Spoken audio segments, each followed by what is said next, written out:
Okay, and then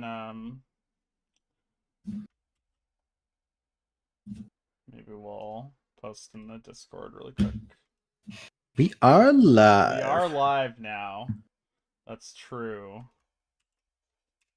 No pressure. Well, I mean, it's nice because we get a little bit of time to wait for people to join the stream. Um, I'm gonna keep sharing my screen with you so you can see chat. I guess you could pull up chat and I can pull chat up on my own my okay, side. It's okay. I'll You just can stop the screen share, I think. Okay, that's perfect.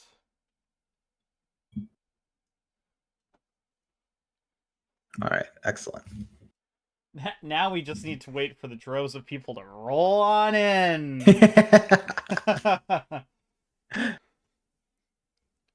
Yeah, we'll see how that goes. Yeah. So, have you looked at any of these questions before? We're gonna answer them? Obviously I read a bunch of them because they were just like comments on the YouTube channel, but I haven't really like pre-thought about a bunch of answers or anything like that. I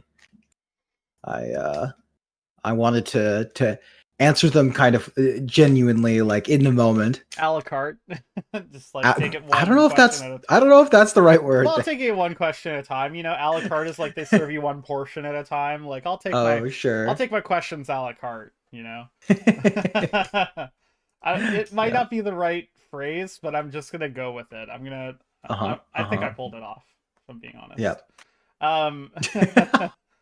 But yeah, you probably nailed it. I think once we're ready to go, I'll like intro it as a video style, so that we can like, make a bonus content video or whatever for people who like didn't get to catch the stream but don't want to watch like the full thing, you know. Yep. Very very reasonable. Yeah. To any viewers, feel free to chat as well for your questions, and this is something I'll be bringing up a lot throughout it. But well, we can answer questions a la fly as well. Do you get it? Because like I said a la carte before, but now I said a la fly. Yeah. This like the pre like edited content that people don't get to see is just me like trolling Ljt Mtg with like really terrible humor. Like not even like it's funny because it's intentionally bad. It's just bad. It's just bad, yeah. It would be funnier if it was intentionally bad. Yeah, definitely. Okay, well, let's see here.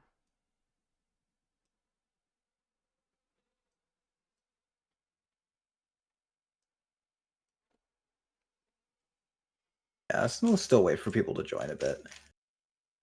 Yeah, give the viewers some time. I've like thought about these questions because I've been reading them, but I haven't like thought about them in like any particular way. Some of them I have thought about, or like I knew the answer right away. Yeah, you could like kind of snap them off. Yeah, but most of them I've been waiting to do the actual AMA. But some of them you know it just happens. You just snap them off. Okay. Looks like we're getting a bit of an uptick now. People are joining. Nice. Hello, everyone. Welcome. I don't know if it shows me viewers in real time. Oh, it kind of I does. think it kind of does, it's like a little slow, yeah. For anyone who just joined, how's it going? How's your day been? Is Trent cooked? Chat? I am cooked. Just in general. Let's see here.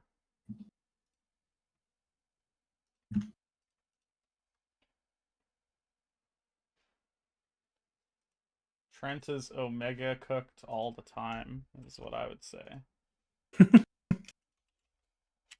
Yeah.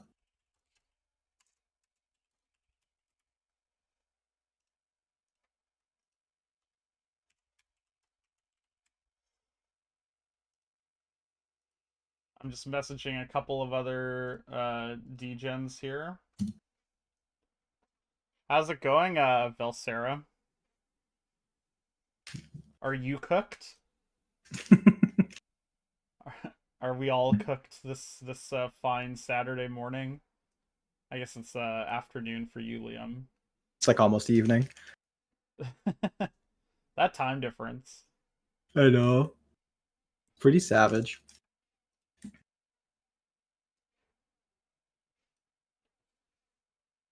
Oh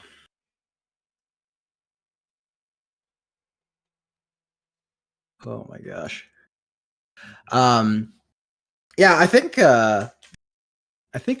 it's pretty the questions are pretty good. It's like a lot of things that I'm just reading it in a more detailed way now, but Yeah, I really like a lot of the questions that we got. I think they're pretty interesting. I think it's like it's cat sitting nice. Um the I liked a lot of the questions because they were things that I think I maybe think about but don't like talk about that often, you know? mm-hmm. Like I think about my favorite decks a lot, you know? Like I even from like other formats like Legacy, like I still think about Shardless Bug a lot because I love that deck.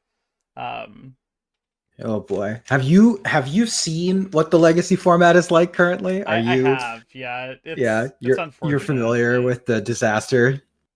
They're not willing to give up on Entomb Reanimate, which was fine for a long time, but I think at some point it's like I don't know. Yeah, You like have to work pretty hard around it, which is tough. well, like it's getting to the point now, like I think the last ban cycle when they banned the Troll of Khazad-dûm because it was like too good as a fair reanimate target. It's like at this point, surely we've got to acknowledge that maybe like there are other culprits here when we're banning basic land cyclers to try and like shave points off of a deck's win rate. Like, come on. Yeah, I think they could probably solve it by just banning reanimate. Like I think Oh, I would prefer ban and tomb. That's interesting. I I mean I think you could ban one or the other, but like I think breakneck speed is a problem with, or I could see them maybe banning frog too, and then It's already banned. reanimator loses That's its. been banned for a year. Oh, it's already banned? Okay, then Oh I don't. yeah, How yeah. are they Frog winning fair games? Like I don't understand. Like they were winning very fair games with easily. troll before, right? Or like grief, Yeah, but they banned grief like and troll too. they banned What? Grief and Troll and Frog, and there's even one other card that got banned out of the deck.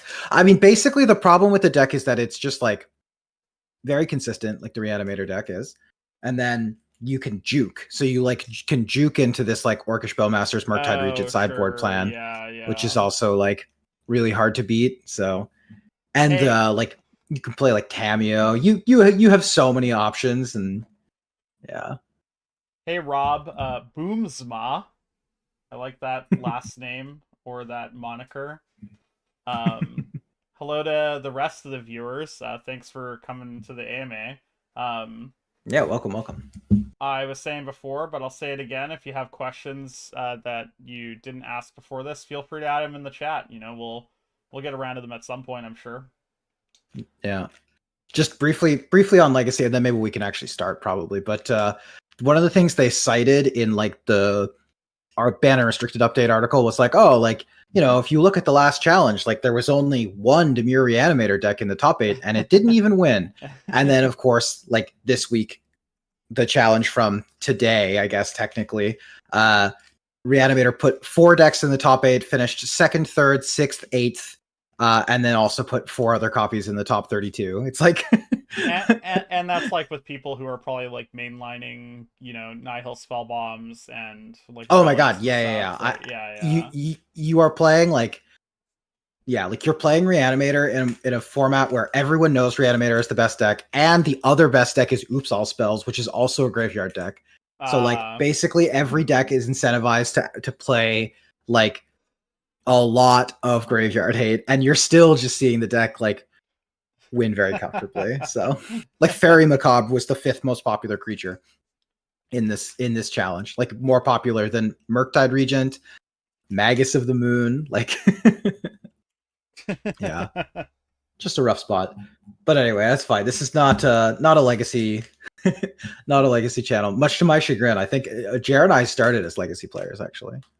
And you did too, right? I used to play a lot of legacy. Yeah. Yeah.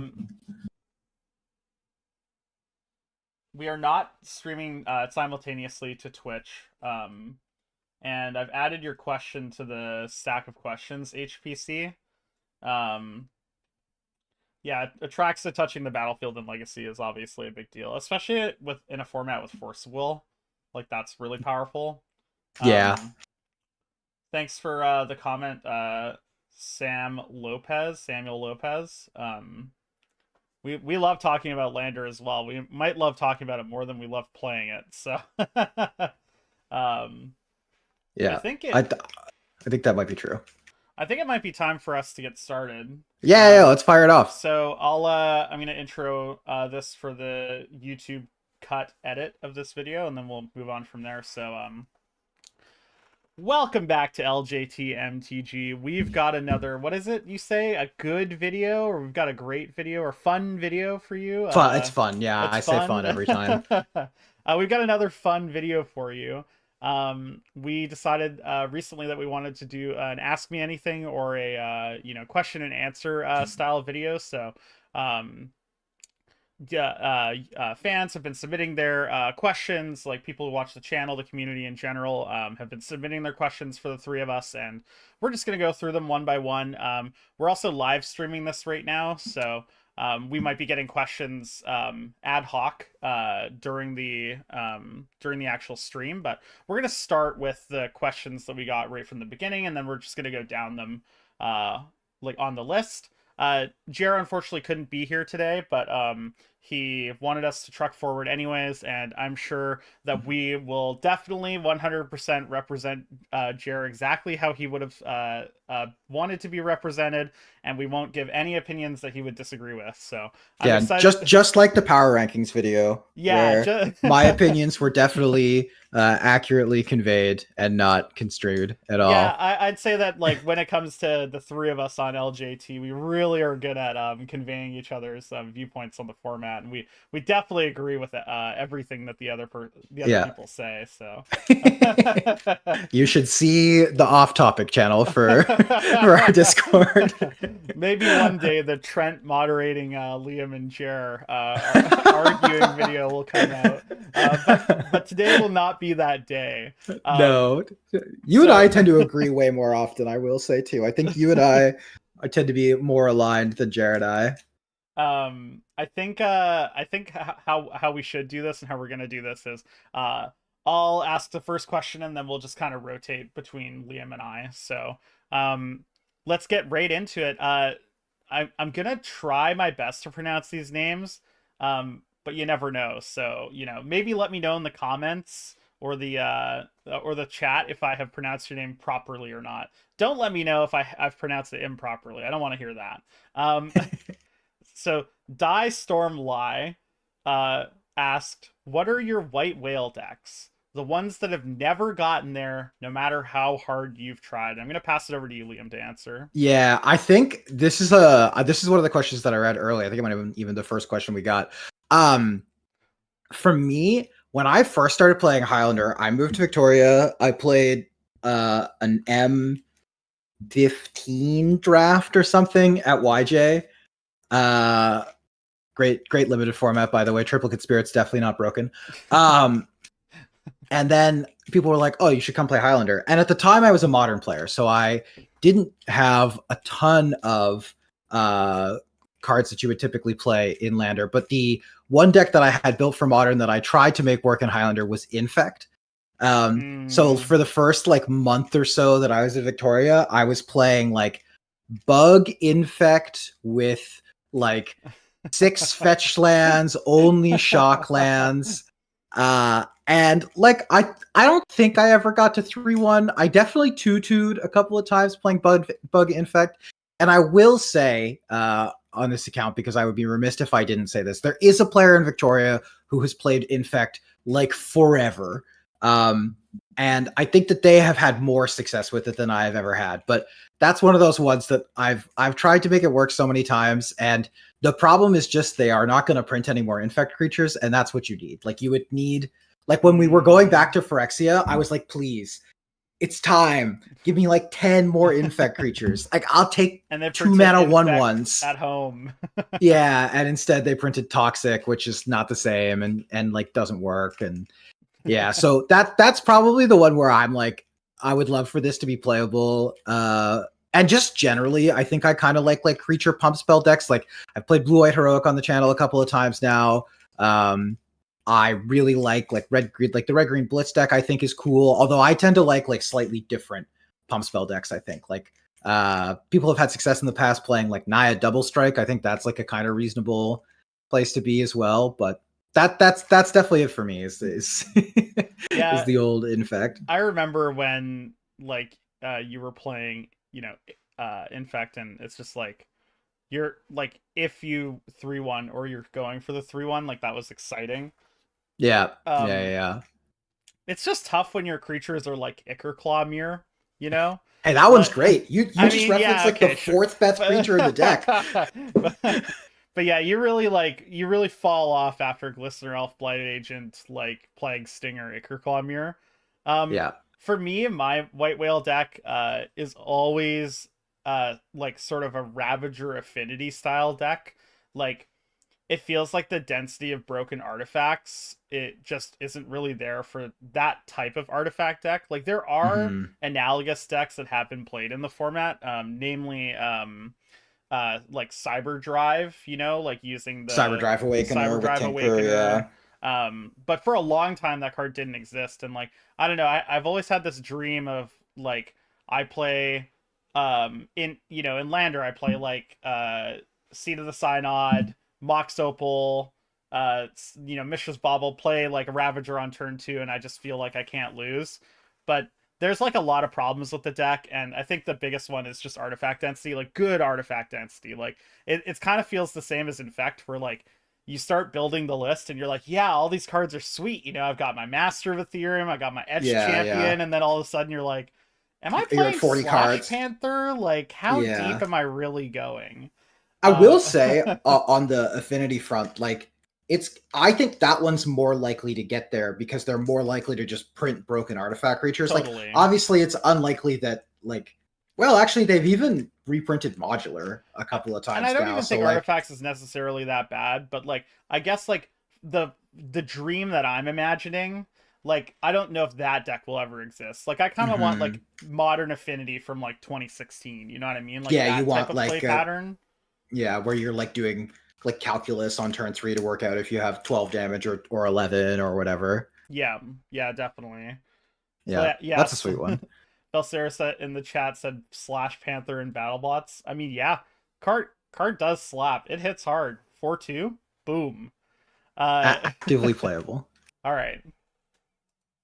All right. Okay, we've got a 3-parter here actually from Velcera. So question 1 is more of a statement and then followed by a question, which is, as support for multicolored decks increases, Triumph, Surveillance, Prismatic Vista, etc., the efficacy of monocolored deck lists decreases. Do you agree / disagree / have thoughts? What can you contribute to this? Should monocolored decks be more viable, provided you agree with this claim? So I think that's that the question is basically asking, like, do you think monocolored decks are playable, and if not, should they be? Do you think that's a fair characterization? And I guess you're in the chat, so you can let us know whether you think that's a fair characterization.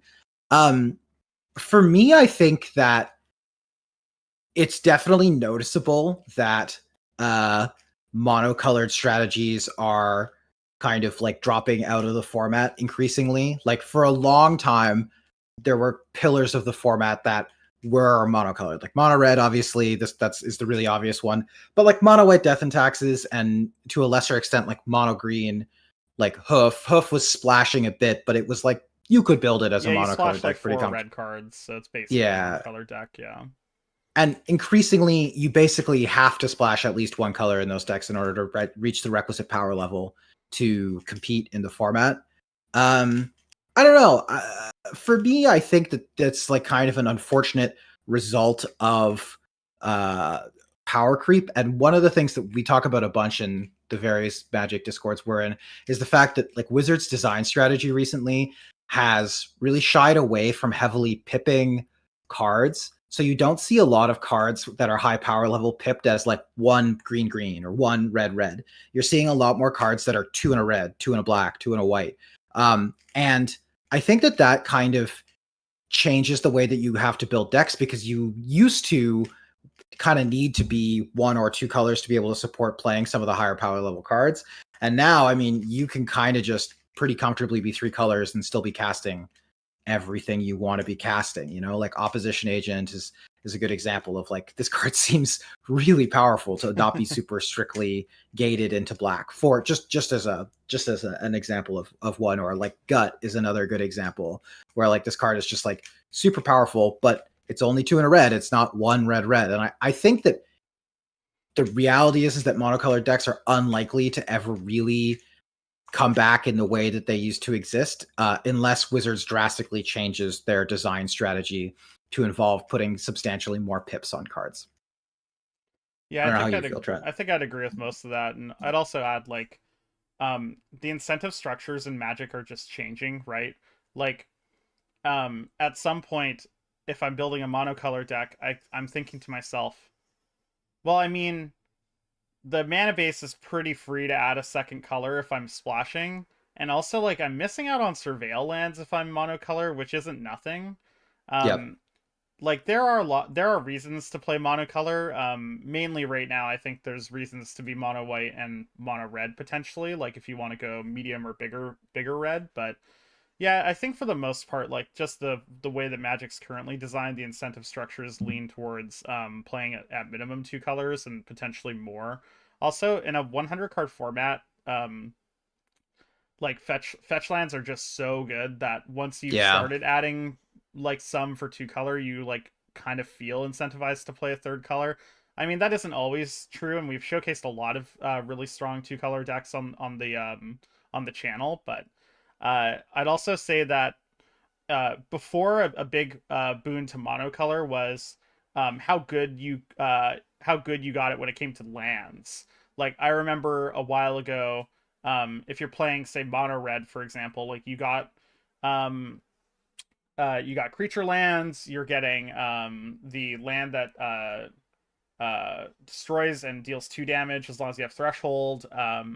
You're Barbarian getting Ring. yeah, Barbarian Ring. You're getting Raminap Ruins. Like those cards mattered a lot, and just the way that Magic's designed currently, like I don't know, when's the last time someone activated Raminap Ruins to win the game, right? Like it just doesn't Yeah, it happen just as often. doesn't happen. So Yeah. when I think of things like say Mono White, for example, like Castle Ardenvale used to be really strong when it was printed, but like now it's not even worth your time to try and spend five mana, like four plus the activation to make a 1/1, right? Like Yeah, yeah, the like that's just an embarrassing rate. exactly right. So the rate on lands also just hasn't really kept up with the rate on the other spells and creatures that they've been printing. So I think yeah, monocolor is really tough these days. Let's move into the next question. I'm just gonna check the chat really quick. Yeah, mana bases are really good. It's really easy to go through color these days. Let's move on to the second question from Velsera. They build a lot of fringe deck lists that focus on synergy and combo for enjoyment purposes. And when they're building those lists that are when building deck lists that are unexplored. Oh, Liam dropped. Can you hear me, Liam?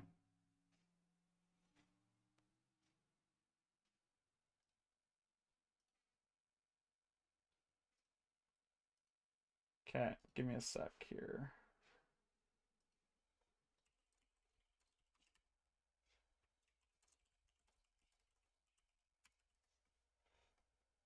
Looks like Liam's internet dropped. So maybe I'll look at the comments while we wait for him to rejoin here. Doing it live. So true. F's in the chat for Liam. Press F to pay your respects.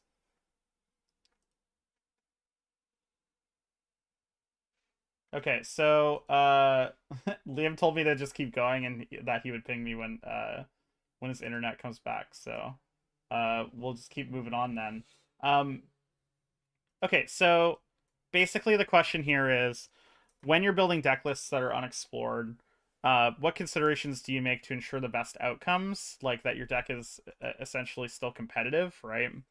Um, and what tips can you suggest for both mana bases and card choice inclusions? So I don't have any examples. It says provide examples. I don't have any examples ready, unfortunately, but I will say that like when you're looking at unexplored deck lists, the thing that I find the most valuable, and I'm the worst deck builder of the three of us, so take what I say with a grain of salt, but generally speaking, I'm looking to see if anyone else has tried to do anything in a similar realm. Mostly because I'm looking to see if I'm missing out on cards that could potentially be playable. And I know, Valsera, that you play uh, a lot of cards that other people don't, and I think like that like trying to find those types of cards that might fit in that archetype that really like juice it up in certain ways can be really valuable.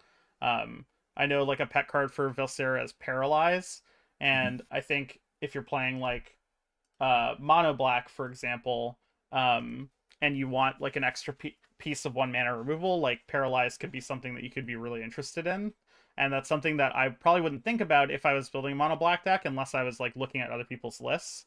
So I like looking at other people's lists just to get ideas, like not necessarily to like take their list, especially if I'm brewing. But and then when it comes to mana bases and card choice inclusions, like um, card choices, I try to find the balance between like um, do I really like what's the purpose of me building this deck, right? Like am I doing it like you said for enjoyment, or am I doing it for to win? Are those the same things? Like are the incentives for myself the same? Um so realistically, when it comes to card choices, I'm like, if I have a pet card that I really want to play, I'll just play it. But then I have to ask myself, like, am I really trying to win this tournament? Like, is that the best choice in terms of win percentage, etc.? Like, what really matters to you, I think, is more important than necessarily like trying to decide like what you feel is best in the archetype. Like, I think the coolest thing about Highlander is that you can still be pretty competitive even if your deck is a little suboptimal. And I mean, like historically, we've seen that with oh, Hello, can you hear me? Liam's back. Liam's back. Okay, so historically we've seen that people win with suboptimalists all of the time. Like even recently, Pat came back to Victoria, played a tournament with like basically a Kiki pod list from like 2019. It had some new cards, but like it was playing Flame Tongue Kavu instead of Pyroglyph. Like that's clearly wrong. That's for sure wrong. Um, but he I don't still know. I heard he beat the crap out of people with that flame yeah, tongue that cover Flame Tongue though. did work, but like so but that list is suboptimal, and Pat still went 4-0 and still had success, right? So I think there's like a lot of room in Lander to like if you have a couple of pet cards that you really want to play in a list that like yeah maybe it's a little suboptimal, but like at the end of the day, like why did we play Magic in the first place is really what you have to ask yourself. Like why do you play specifically? Like I think a lot of us that are Hmm. playing Lander like the mix of the format is like sort of semi-competitive but also like has a lot of room for brewing and self-expression, etc.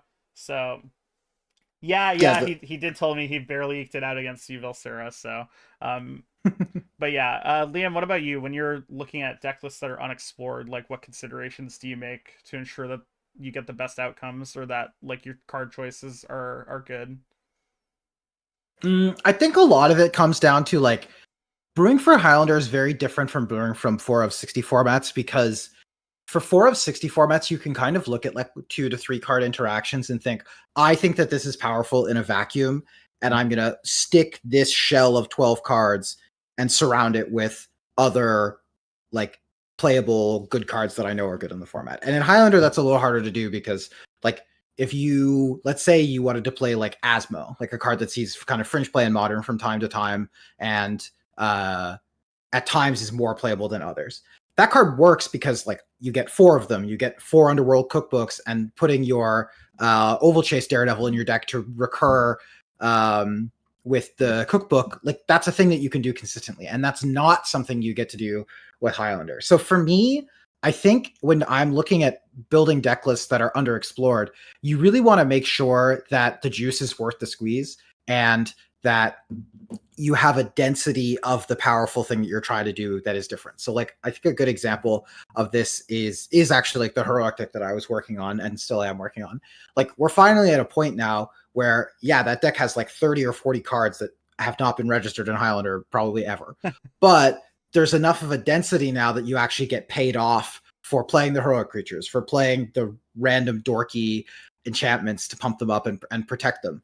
And so I think the big thing is that if you're playing a deck that is maybe on the more on the fair side, it's about trying to ensure that you're not just including the card because you like it, but actually that you can envision what the applications are going to be in game. I think the other thing too is people see cards so infrequently in Canadian Highlander. Like you could play 10 games and not see a card that you added to your deck. So I think it is important to try things too and just actually evaluate them from game states, or this is something that we talk about sometimes in all formats, but you can also like spot for when cards would be good. So like sometimes when you're playing a deck that we're playing a format where you can sideboard and you don't choose to sideboard a card in, you can kind of think to yourself like, okay, in this spot, if the card I just drew was the sideboard card I was on the fence about, would I be happy to have it in my hand? And I think that that's kind of how I would go about doing it is if you have like underexplored cards or underexplored decks, you do kind of just have to jam them a little bit and just find out the hard way. And you can only theory craft so far. But yeah, for me, it's usually about trying to work out like, is the juice worth the squeeze? And if it's hard to work that out just from theory crafting, like just try it, just jam it. And I think sometimes you'll end up surprising yourself with what cards end up feeling playable or unplayable too. Like sometimes I think we can look at a card and think, wow, this card's nuts. And then you play it and you're like, oh, actually the texture of the games when this thing resolves are often such that it's not very good. Yeah. Yeah, I think I would like really quickly add to that as well. Like, it people are really bad at evaluating cards without playing them. Like everyone is, and we can see that every time a limited set comes out because like some cards will be good because of like because of historic data, but like there was a switch, and we talked about this the other day, but there was a switch a while ago where like removal became bad and limited, and like you would never think that if you were looking at limited sets like three or 4 years ago. And the same is true with Lander, and like people often miss cards that were there the whole time. Like there was a while where I was playing Craterhoof like 10 years ago, and people wanted to beat me, and like people weren't reaching for pyrokinesis at all. Like it wasn't even on people's radars, right? Yeah. And then we saw like for a while there, like in the last year or the year before that, pyrokinesis plus fury was a pretty big staple and mainstay in red decks. It's shifted now because of like the shifts in the metagame and like the creature threats, etc. But like sometimes there are cards that were kind of always there, but people have really dismissed. So I like your advice of just jamming it. Like just try it. Just see if it works at all in games. And like, but yeah. Let's move on to question 3 here. Do you want to say question 3 since I've said the last like 3, I think? Yeah, sure. This question is, describe the process by which a card ages out of the format. What characteristics do you look for and consider when evaluating whether or not a card enters the realm of unplayable or inversely becomes playable again? This is, I think, a pretty interesting question. A lot of it has to do with this is kind of asking about like power creep. A lot of it has to do, I think, with the speed of the format is often a pretty determining factor for whether cards are still playable. And then also breakpoints can sometimes change, and that also impacts like how playable cards are. So like one thing that I would look at as kind of like an interesting thing is I think that increasingly players have been more and more unwilling to register 1 toughness creatures that cost more than like 1 mana. Like it used to be like you'd register Dark Confidant, you'd register Vendilion, like you'd register Nimble Obstructionist. Like these are all cards that like you just put in your deck, it would be fine. You wouldn't really even think twice about it. And now I think that a lot of those cards are beginning to fall by the wayside because the breakpoints on them aren't good anymore. Like the 3 power for those flyers that I mentioned doesn't necessarily attack or block as well as it used to. The 1 toughness is like problematic into things like Orcish Bowmasters. And so like cards get aged out in that way. And then cards also get aged out because of how much they cost and how the texture of the games work. So like an example of that, I think, would be like Fact or Fiction, I think is a great example of a card that was kind of like ubiquitous in the format for a long time. And then it got to the point where spending 4 mana for your draw spell, even if it was instant speed, wasn't a thing you were allowed to do anymore. It was just not the way that the texture of Highlander games worked anymore. You couldn't afford to be spending mana like that. And you see people kind of putting that card down. And then sometimes it's also a matter of like cards get replaced. So decks that would have played Fact or Fiction are now playing what's the one from Memory Deluge. Memory Deluge, yeah, exactly. Which is just a better version of that card in most instances. Yeah, I totally agree with everything you said. So I don't really have much more to add if I'm being honest. All right, I'll let you answer this one first. So Miss Me Too asks, we know Jer's favorite basic lands are Rebecca Guay, which is true. Good call. But what are Trent and Liam's? This is a great question. I'll let you go first. So my basic lands, my favorites are basically from the beginning of Magic. So like the beta lands specifically are my favorites. I used to own a lot of beta lands, but I actually ended up getting rid of them because like as much as I love beta islands, like it was like $80 per island. Yeah, it was hard to justify owning them. Yeah, at some point it's like, okay, I need to get rid of these islands to get some cheddar, right? But I'd say, yeah, my favorite like basic lands are pretty particular. So I like one particular beta island, mountain, plains, swamp, and forest. The like I could give you the particulars, but I mean realistically they're all pretty great. Right now what I do to in order to play my favorite basic lands is alternate 4th edition foreign black bordered lands are basically the same as beta lands. They just don't have the same feel. Like if anyone's held an alpha or a beta land in their hand, like they feel different. Most usually because they've been like so well worn and used. So I just use like I ordered a bunch of Japanese foreign black bordered lands, and those are the lands that I use. What about you? What are your favorite basic lands? An unset basic lands user, I would say. Favorites are definite. My favorite is definitely the Unhinged, the full arts, and I think those are. This is like a very basic answer. I think a lot of people really like the Unhinged full art basics. I haven't played with them in person yet, but I really like the Unfinity basic lands. The like the moon, full art, like the moons, planet ones. Yeah.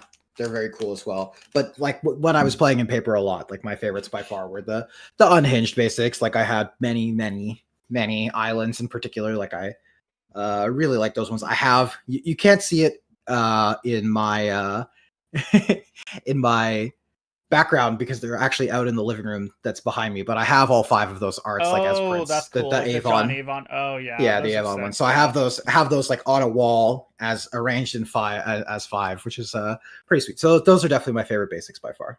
Yeah, that's awesome. Okay, so Keegan2621 asks, what are your favorite decks from Canlander history? I'll lead us off here. Go for it. I love Cradlehoof. It's not a secret. Like I think Cradlehoof is one of the most fun decks you can play in Canlander.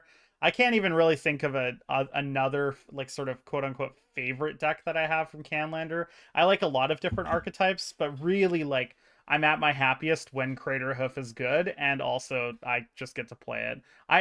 Specifically that era of Craterhoof is my favorite. Like I've played Craterhoof, recently, and it's still really fun, and I still love it. But I really loved playing like turn 1 Elf, turn 2 Domri Raid, or like turn 3 Natural Order for my Rurik Thar against like a blue-red opponent, and just like hope. Like I love that type of Magic. So what about you? Yeah. I think my favorite deck lifetime is definitely High Tide. Like I'm like a it's a toss up. Like it's either High Tide or it's Tin Fins. I'm like I'm a non-deterministic combo enjoyer, which I think kind of makes me a bad person, to be honest, because like that basically is like playing Magic as a single player game, and I like recognize that that's true. but those kind of combo decks where it's not just put A plus B together, and then you win the game. Like I've always gravitated towards those. So those two are my personal favorite. I also really like Paradox Academy. Recently, I've been really enjoying playing Citadel Storm. Like these are all decks that very much so fall in that kind of line of like I want to like take a lot of game actions and I want to like figure out the puzzle. Like that's always been my favorite. Yeah, I mean, like, I'd say it's more like you just really like velocity-based stuff, right? Because even with like heroic, it's more of a velocity-based creature deck, right? Yeah, that's So true. It's true. it's like both Yeah. solving the puzzle, but also like it's imperfect in a way, right? Like there is no puzzle to solve with Time Vault, right? Like you Yeah. you put Time Vault and you put an untapper into Yeah. play, and that's Yeah. basically Yeah. it, right? So, Yeah. I okay, think I think it's why I think it's why I like Teamfight Tactics so much, because Teamfight Tactics feels the same way a lot of the totally. time. It's like very contextually based. Sorry, this is like a complete non sequitur, but Trent and I both actually have played a lot of Yeah, TFT, we so both play a lot of TFT for what it's maybe worth. maybe Yeah, maybe maybe we'll a TFT stream of bonus that. round a TFT stream or something. Yeah. Okay, I'll get the next question. Hades Leprechaun asks, "What's the worst sorcery that's still playable in Canadian, or that's still Canlander playable?"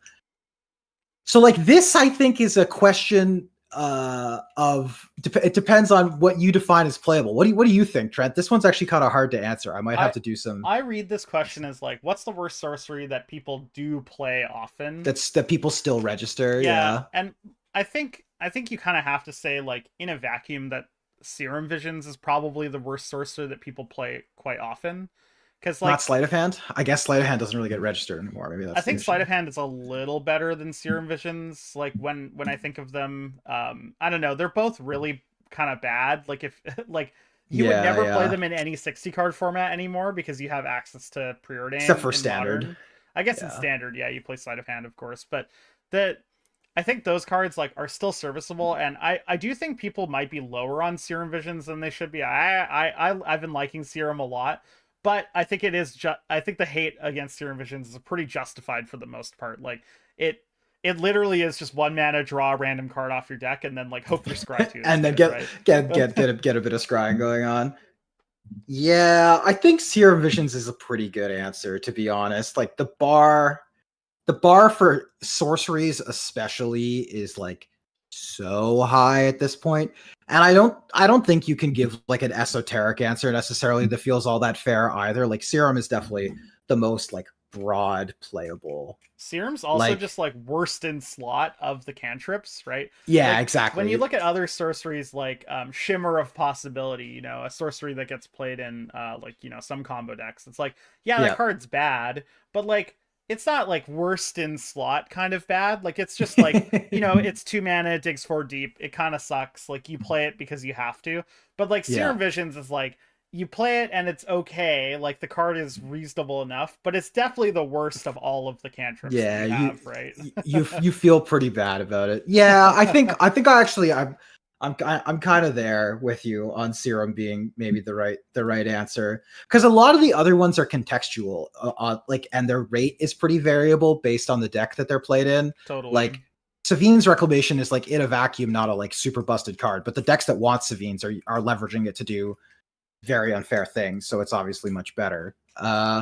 Yeah, I think I'm in for Serum. I think Serum Visions is probably the right answer to that one. And I know Jer hates Serum Vision, so we're definitely actually Yeah. getting his opinion out here. Okay, Gear 12 Turbo asks, we've got a two-parter. One, if you could completely remove one card from the format, what would it be and why? And I'm gonna lead us off here. I want to get rid of Sylvan Library. Um, there are a lot of reasons. Mostly, I just do not like Sylvan Library as a card. Like, I hate it. 10 years ago when I was playing Hoof, I probably should have been playing Sylvan Library because at that point, Sylvan was actually like pretty Kind good of for the necessary to like beat the very control decks. Yeah. yeah. And but I still wouldn't play it because I just do not like the card. I don't know what it is about it. Like every time I've played a Sylvan Library, it feels like I've lost the game instantly. So that's why this question is an unhinged question. There was no parameters around it, so I would just get rid of Sylvan Library. I hate that card. Yeah, I think for me, I often look at questions like this, like I always have my like game designer hat on a little bit. And I think if you wanted to remove a card from the format in a way that would like objectively like make the format better, I think the answer is probably that you would get rid of Ancestral Recall, which is like, I know, like aghast. Like people are probably aghast at that, and I wouldn't do it for what it's worth. Like obviously the reason people play Lander is to be able to play Recall. But it is, I think, of the cards that are on the points list, like it's the one that just feels like it's the hardest to evaluate, and like it's constantly like getting better as card quality gets better and cheaper, like Hmm. and so like I think from like a game design standpoint that might be the card that I would remove. From a personal vibe standpoint, I think you know the answer, but it's Thoughtseize. I hate Thoughtseize. You are It makes Thoughtseize's number one hater. I I man, I hate Thoughtseize so much. And like Trent and I grew up playing Magic and like playing Modern in like the Jund decade. It felt like it was only like a couple of years, but it was like that kind of time period where like Deathrite Shaman was legal in Modern. Um, and you had like Deathrite Shaman into Liliana of the Veil on turn 2, or they thought seized you, and like I couldn't cope. So I think it would be, for balance reasons, I think I would remove Ancestral to see what the format looks like when blue decks have to pay actual attention to what their point spread looks like. Um, and for personal vibes, it would be get the Thoughtseize card out of the format. To add something here, I think if I could get rid of a card type, like a particular like type of cards, um, I would get rid of surveil lands. I think I like Oh, that's a just good answer just too. mechanically in person waiting to fetch your surveil land. I think it's actually really interesting strategically. Like I think surveil Yeah. lands add a lot of interesting dynamics and play to deck building and to playing games. But like if I could get rid of them, I would, because I think the costs of like how much time it actually takes to do that probably leads to like more draws or more frustrating situations where people like feel like they are Yeah. playing fast, but like if They they want aren't to play actually playing faster, they fast can't play enough. Yeah. optimal, like that type of stuff. I think it's just a little too much for me there. I Um, agree. I think that's yeah. a very good answer too. Okay, the second part of this question is inspired by the video that came out today. The video that came out today being my retrospective on the 2017 Highlighter Championships. Thanks so much for all the support on that video, by the way. It was really fun to make. We'll definitely do more throwbacks to old top eights. I'm currently in the process of trying to recover information about pre-LRR top eights. I'm working on it. You're getting inside information here, but I am working on it. Are there any dormant decks from 8 to 10 years ago that you have your eyes on for revival with modern cards? Um, Short answer is kind of no. I think like it's kind of a boring answer, but a lot of the things, like some of the decks that I could see from a while ago making a comeback with modern cards are ones that never fully went away. Like Blue Moon is a good example of a deck that like it's obviously like gotten way less played, but I don't think it's ever truly hit a state of Yeah. being unplayable. And like Blue White Control is another one where like I think it's pretty unplayable now, but maybe we get some banger Blue White Control cards that get printed. But it's hard to imagine cards getting printed for Blue White Control that don't just make the Just Guy control deck better. So Yeah, it's that's also a problem with the like state of the format now is like, over 10 years ago, playing a two-color deck or a three-color deck like just meant different things, right? Especially mhm. without triomes, surveil lands, prismatic vista, etc. So, Yeah. yeah. I think Crater Hoof might be my only other answer. Like I think maybe you would feel the same way. I don't think that deck's like dormant per se, but that's a deck that like used to be very good that I think it would be cool if it was very good again. Yeah, I think that would be my answer for sure. Like, I mean, big Crater Hoof lover over here. I'd also say like most decks have just been brought like they didn't get left behind 8 to 10 years ago. They've been brought like with changes in the format, even if they aren't that good. Yeah. Like Sandra Bullock or Sandy B, right? Like Yeah. pattern rector combo. Pattern Rector. Yeah. It's never been that good. We call it Sandy B because it's always the bridesmaid, right? Never wins the tournament kind of thing. Yeah. But it's still getting updates and people are still working on it, etc. So I don't think archetypes really like leave Lander per se, but they definitely become more like dormant. So yeah, I agree. Hoof is a great answer for this one. Like just isn't seeing nearly as much play as it used to, and I'd love to see a bunch of Hoof running around. I think that'd be cool. Vilsera asks, I really want to jam Painter Servant Grindstone. Have you guys tried it recently? I've tried to put it in decks, but the combo is really expensive, and I think it's hard to justify playing two do nothing combo It's pieces if really it's not. vulnerable too, like especially Yeah, now with like Solitude and Fury and yeah, stuff. Like people can like board develop, but then also kill your Painter Servant. Whereas before, if you jammed a Painter Servant, they like kind of had to take their turn off to cast a removal spell, right? Which like yeah. It was good for you. was good for you, yeah. So um, Yeah. I'm gonna move into the next question. Crayola Dragon 4972 asks, which boomer card slash deck is the most underrated in the current format? Uh, okay, so I think the answer for underrated deck is actually probably the one that I was just talking about, and I think it is Blue Moon.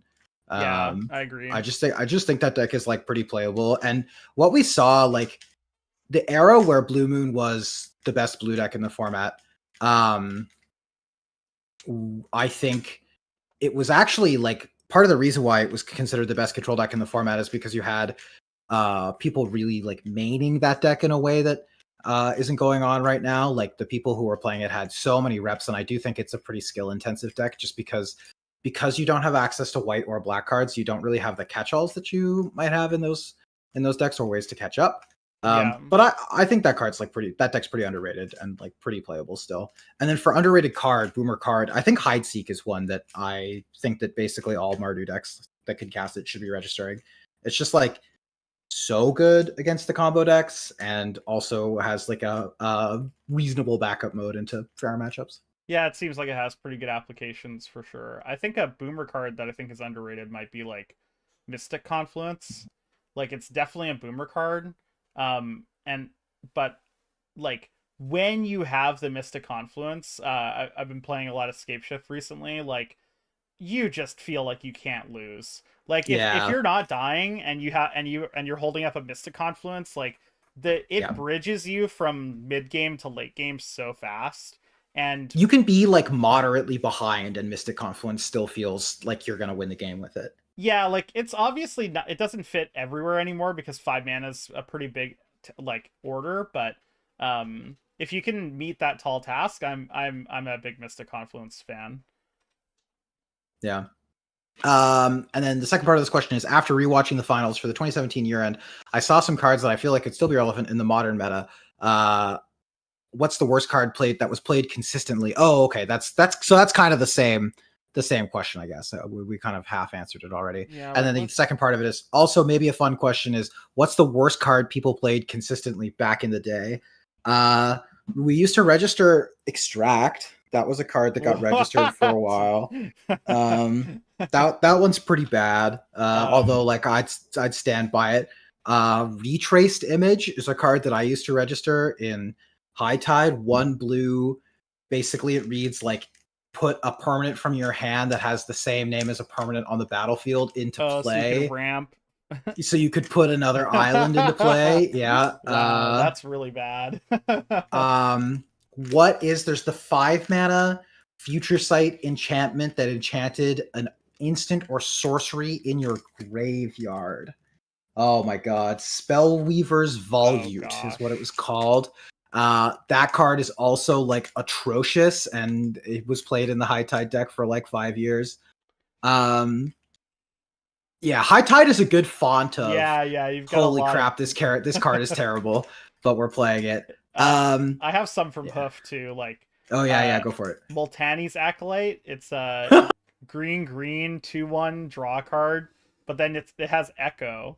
So so like you would play it and then you're like, well, do I pay for it so that I have Yeah, extra mana yeah. from my cradle later, or like and then How do I make this work?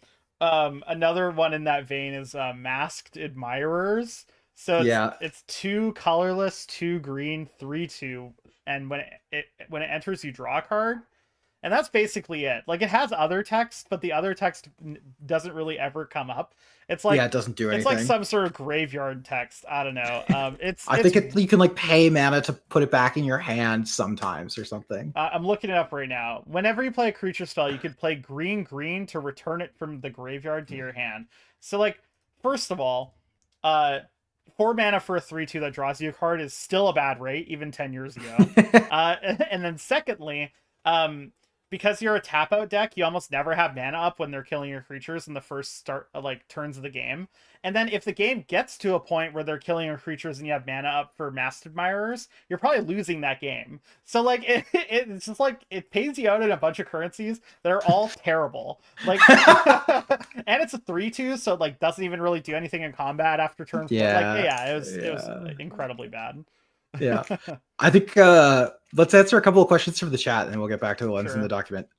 Kieran Kane asks, "Is black the best color in the format right now?" I would say no. I think blue is still the best color in the format, and will continue to be as long as the 6 and 8 point blue power is legal. I think it's just hard to usurp it. If you're talking about is black the deepest color in the format, I think it's a different conversation. Black is definitely has more broad I'll be right applications back across one like second. fair. Yeah, no Keep worries. going. Across like fair and combo decks. So maybe black is the deepest color, but I think blue has to be the best color. I don't think it's especially close. For a while, there was an argument that red was the best color. Like there was a season at YJ where medium red was like crushing everything. No one could beat it. It was like the thing that finally made us realize that, hey, maybe this mana crypt card should cost at least the same as Moxen. And now it's obviously like 2 more points than Moxen. So we've finally figured out that 2 mana is more than 1 mana. um, so yeah, I think black might be second though right now. I think if I was to rank the colors in the format right now, I would go blue, black, white, red, green. I think that's the order I would put them in. And the first 4 are like relatively tight together, and then I have green at a pretty big distance away from the other 4. I just think that the green cards that you have access to are pretty narrow, and also some of your better gold cards like the red green planeswalkers being points means it's like really rough to justify registering that color combination right now. Quick, Trent, to rank the colors in Highlander 1 to 5. Oh gosh. Uh No pressure. Blue. Yeah, I think for combo applications you have to say black next. Like it has that's both what I. fair and combo applications. Yeah, that's what I said. And then uh I'd say white, red, green. Holy crap! You and I have the same list. Let's go. I, Yeah, I agree with you. I caught the back half of that. Um, I do agree with you that the 4 are kind of interchangeable. Like I think blue's the best color. Like, but I don't think it's like I don't think the delta's too wide, but it is wide enough to be noticeable. And yeah, green is tough because like I think elves are just like not as good as they used to be. yeah, Um, so like before when the average turn speed was lower, you had more turns to like leverage your mana advantage with elves before you had to start blocking with them, and yeah. that actually mattered a lot, right? Like a bit like with old Hoof, for example, because I'm a big elf player. I've played so many games of Hoof. Liam dropped again. No, I'm Um, back. I just turned the camera off briefly. okay, so uh, I've played so many games with elves that like before the biggest problem was clock plus disruption, and but that was actually harder for your opponents to have back in the day. Nowadays like the every deck kills like a lot faster for the most part, so I think elves are just like lower on the chain there. Like they're just harder to do, and like you have like random incidental stuff that's really hard against elves, like Orcish Bowmasters. Fury was a big move. If people want to start playing against elves, like let's say green starts to rise, people will start adding pyrokinesis back into their deck. Like they can start adding pyroclasms, etc. So um it has Yeah, been a while since we've gotten a broken Simic 3 drop to help green. Yeah, that's definitely correct. And I and we agree, and we keep pointing them like yeah. assholes. I mean, we're Yeah, just. the points on Minsk and Boo and Ren and 6 definitely hurt green as well. um did we want to Uh, answer the other questions in the chat? Yeah, I that's why I turned my camera off, was to go move stuff in the background.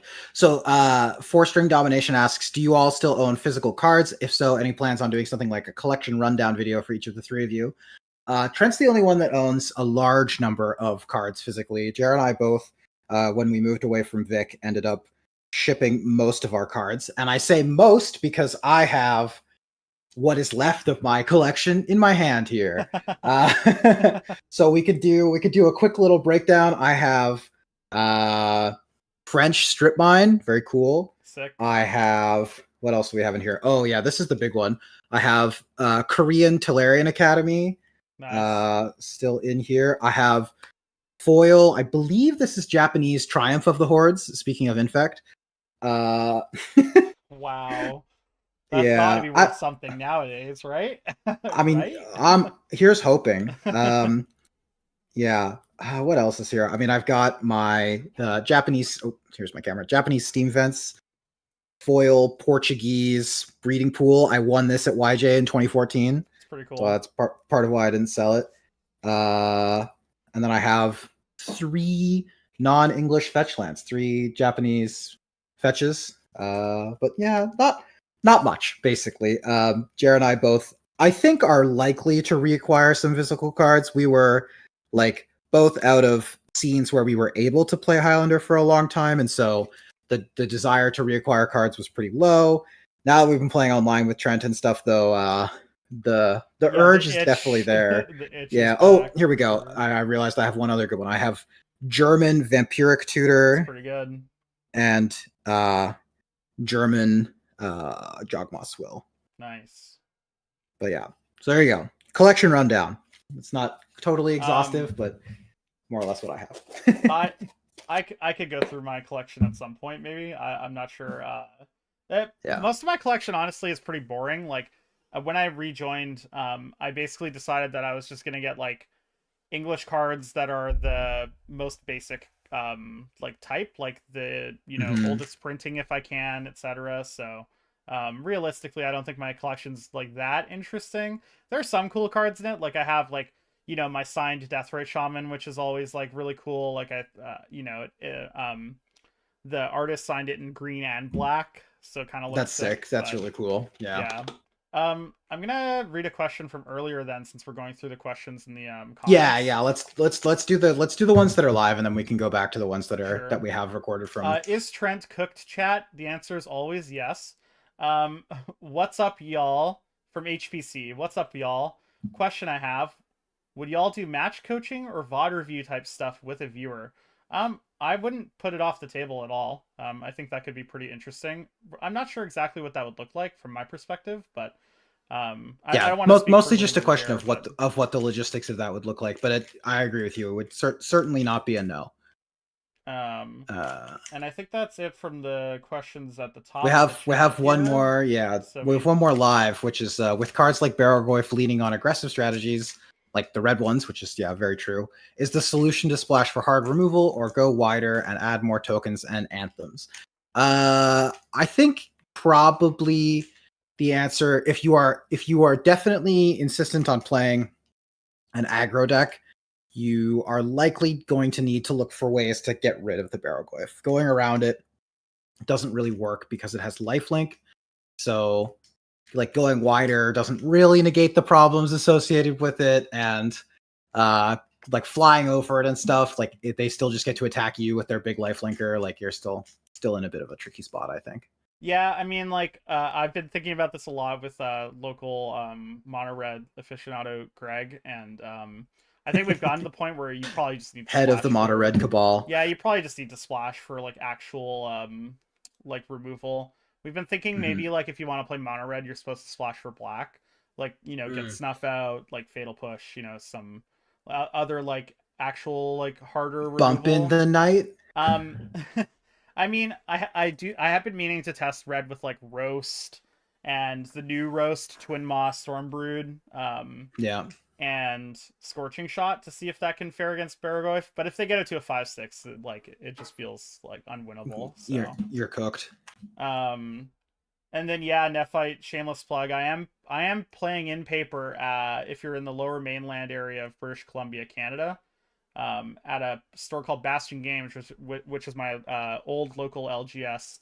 The store is really great, and yeah, July 19th, if you want to come play some Lander, and maybe yeah, beat beat me up a little bit. I did get my my behind handed to me last time I went to a Lander event there, so maybe the Bastion crew knows something I don't. But let's move back into the questions from the document.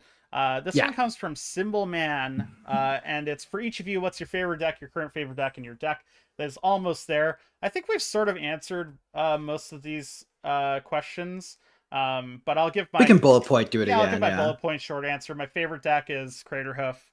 My current favorite deck is I've been really liking Scapeshift a lot. Like I love Scapeshift as an archetype in general. And then the deck that is almost there, I actually think that one is the Red Brune Blitz deck I've been playing. Like I don't think it's quite there, but I'm trying to figure out the numbers and trying to tune it. So yeah, what about you, Liam? I think for me, the forever deck is Tin Fins. I think that's the one that gets associated with me the most regularly. My current favorite deck, if I was gonna go try and win a tournament, is probably Citadel Storm. That's what I would register. I think that deck is just so good It's really currently good. and like Yeah, very efficient. And the deck that's almost there for me is definitely the blue white X heroic deck. I'm still iterating. I have I have all three versions built, as in blue white red, blue white green, and blue white black. So I'm definitely looking to see if I can get that one to a state where I think that it's pretty playable, and I've been having fun with it at the very least. All right, next we have a question from Rick, which is, what is the card that you wish the format had not left behind? I'll let you go. You go first oh here. yeah. I like I've only thought about this for a couple seconds here after I just read the question, but I think I would say like Jace the Mind Sculptor, and mostly because not because I love Jace or anything, but because I think Jace being left behind is sort of a like a viewpoint into the passage of time, right? Like Mm-hmm. you can play Jace now, but like before Jace was like more ubiquitous, and I think like now if you think about it, Jace is actually a pretty fair planeswalker for the most part, like because it's 4 mana, because the format's so much faster. But I think it's like this pinnacle of like, well, Jace used to be greater than all, and now that's not Yeah, true anymore. And so I kind of wish the format hadn't left Jace behind, but not because of Jace itself, but mostly because I do wish the format wasn't as efficient as it is currently. Like, part of the reason I love Lander in the first place was like cards like Thragtusk were playable, 10 years ago. Like they weren't especially amazing, but they were definitely playable. Like you could play them, right? And nowadays, like if you sleeve up a Thragtusk, unless you're playing exactly big mana deck, like it's just kind of laughable, right? So, but that also might just be a gripe that I have of like just sort of the cadence of Magic cards nowadays and like fire design in general. But yeah, what about you? I think that the answer for both of us might just be four drops as a whole. Oh, sure. Like in general, it's just like so hard to play like 95% of four drops that used to be playable. The specific one that came to mind right away for me when I read this question was Marin of Clan Neltoth. Um, Oh, that's a just like great one. super cool Yeah, card, and so like sick. experience counters, I think were kind of like the pinnacle of finding a cool, not on the battlefield effect that didn't feel oppressive and gross in the way that like Monarch and Initiative does sometimes. Like the fact that you could like get some experience tokens from creatures dying with Marin, and then if you ever got to recur them with like a reanimate or something like that, you kept the experience that you had already built up. Like that always felt super cool to me. And I just think that this is a card that you're not allowed to register anymore. Like it's a 4 mana 3/4 that basically does nothing other than maybe casting, like maybe being a raised dead. Maybe I'm wrong also, and this card is playable. Like I certainly know that like when I was playing a lot between like 2014 and 2018, like this card was still quite playable through to 2018. And Yeah. I think that it might be one of those ones that people have like stopped playing because the decks that it was good in have really fallen out of favor completely. But that's definitely high on my list for sure is Marin. I really wish we used to be able to play Marin. I want to add something that a chatter just said. Zachariasm said, "Rip Sorensen tempo." And I actually think that might be a good answer for Oh this as yeah, well. that It's just like, yeah. what do I wish the format hadn't left behind? And like, it is just like like that type of tempo Tempo, deck that in type of general. tempo Like, deck. Yeah, I yeah, agree. That's a great answer, actually. Yeah. Okay, next we have Goif asks if you and the other members of the LJT MTG crew were stranded after a plane crash, who would be in charge of the different tasks like hunting and building fire and shelter? I gotta say, I think the short answer to this question is like we would probably die. I don't know if the three of us we'd combined probably just make a argue until we starve. well, I think you would be like trying to figure out how to make us not starve, and Jared and I would be arguing about like the peculiarities of how the plane crash happened, or something, or whether or not we should point the signal fire to the north or the northeast or something like that. So, but I think okay, this is obviously kind of a tongue in cheek question anyway, so we'll give it a tongue in cheek answer. I think you and Jer are definitely more like outdoorsy in terms of like camping and stuff. Hmm. So probably you guys be in charge of the vast majority of the survivalist things. But I like to think that, like I might be able to go out and do some gathering. I could sample some berries, and if I die, then at least you guys would live. You love to Uh, see it. I yeah, I think like I can fish, like I can dip net fish. So if, it depends on what we oh, have. Like if I holy. have a net, then like I can fish for food for us, and like Yeah. that's probably big game. But after that, I'm definitely useless. I'm not like a really outdoorsy type person. Like I'm never making a fire out of like anything other than actual like tinder plus like fire in my Yeah. Yeah. hands, Yeah. like Yeah. with a Yeah. yeah. The good um news is, at least we could play mental magic. We know that the three of us would be set on entertainment for. that's Maybe we could true. finally solve that format. Okay, so next up, Steve Heist asks, do you have a deck archetype you want to see extra support for going forward? I think we've kind of answered this question as well. I'm gonna give my short answer. I just want to see aggro get more support in general. I think it's Hmm. kind of hard to support aggro without also incidentally supporting like other archetypes though. Like for example, if you print another lightning bolt, like then Jeskai just gets another lightning bolt, which is kind of awkward. But I would like to see like more support for aggro and maybe even monocolored decks in general. Like, do you remember when they printed Goblin Chain Whirler and how stoked Yeah, like everyone was because it's like, oh wow, yeah, like yeah, this is like yeah. a sick mono red card, right? Yeah, Um, so I think like cards like that, but that are maybe souped up to 2025 standards. I think I'd be looking for. What about you? yeah. I actually think that's the same answer for me. I would love to see more support for 1 and 2 color decks. Like, I would really like to see like more double pipped 2 drops get printed, like more like black, red, green, that kind of thing. That would incentivize you to not just play 3 color decks, or 3+ color decks. I think that would be quite nice. I think that's pretty high on my list, honestly. And in terms of archetypes that I'd like to see get more support, it's pretty challenging to support the style of archetype, like, because I think the other answer besides aggro is like control, right? Like the way that the format has developed, it's kind of contracted from both ends. Like aggro's gotten harder to play, and like control that's trying to go really long has gotten harder to play. And I think that it's challenging to print cards that help the like tap out big control decks without just also making the existing Yeah. smaller control decks better. Like, unless they're going to start printing 6 drops that basically read you win the game instantly, but you have to survive for 3 turns or something. Like, it's just not really likely to be something that can be resurrected without uh without like a substantial change in the approach of how we pointed cards or something like that, which is not something I would advocate for. Okay, next question from Keegan is, on a similar note, which archetype do you think there is more room for exploration? Slash, what deck do you think is almost there in terms of being genuinely playable? We've answered this question a couple of times. I think that archetypes where there's more room for exploration is creature combo. I think that it is an archetype that really rewards mastery and is one of Mm-hmm. those ones where you have to play a lot of games before you can really start tuning that deck. And the inflection points in those games are not as obvious as they are with like control or combo or aggro even.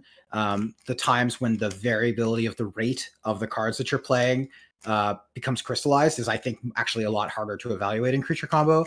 So I do think that there's like definitely more juice to squeeze there. I think that in particular, like some of the things that I would be looking at if I was trying to develop are decks that are playing like Survival of the Fittest. I think that card is very powerful, and now that it's 0 points in particular, that's where I would be starting.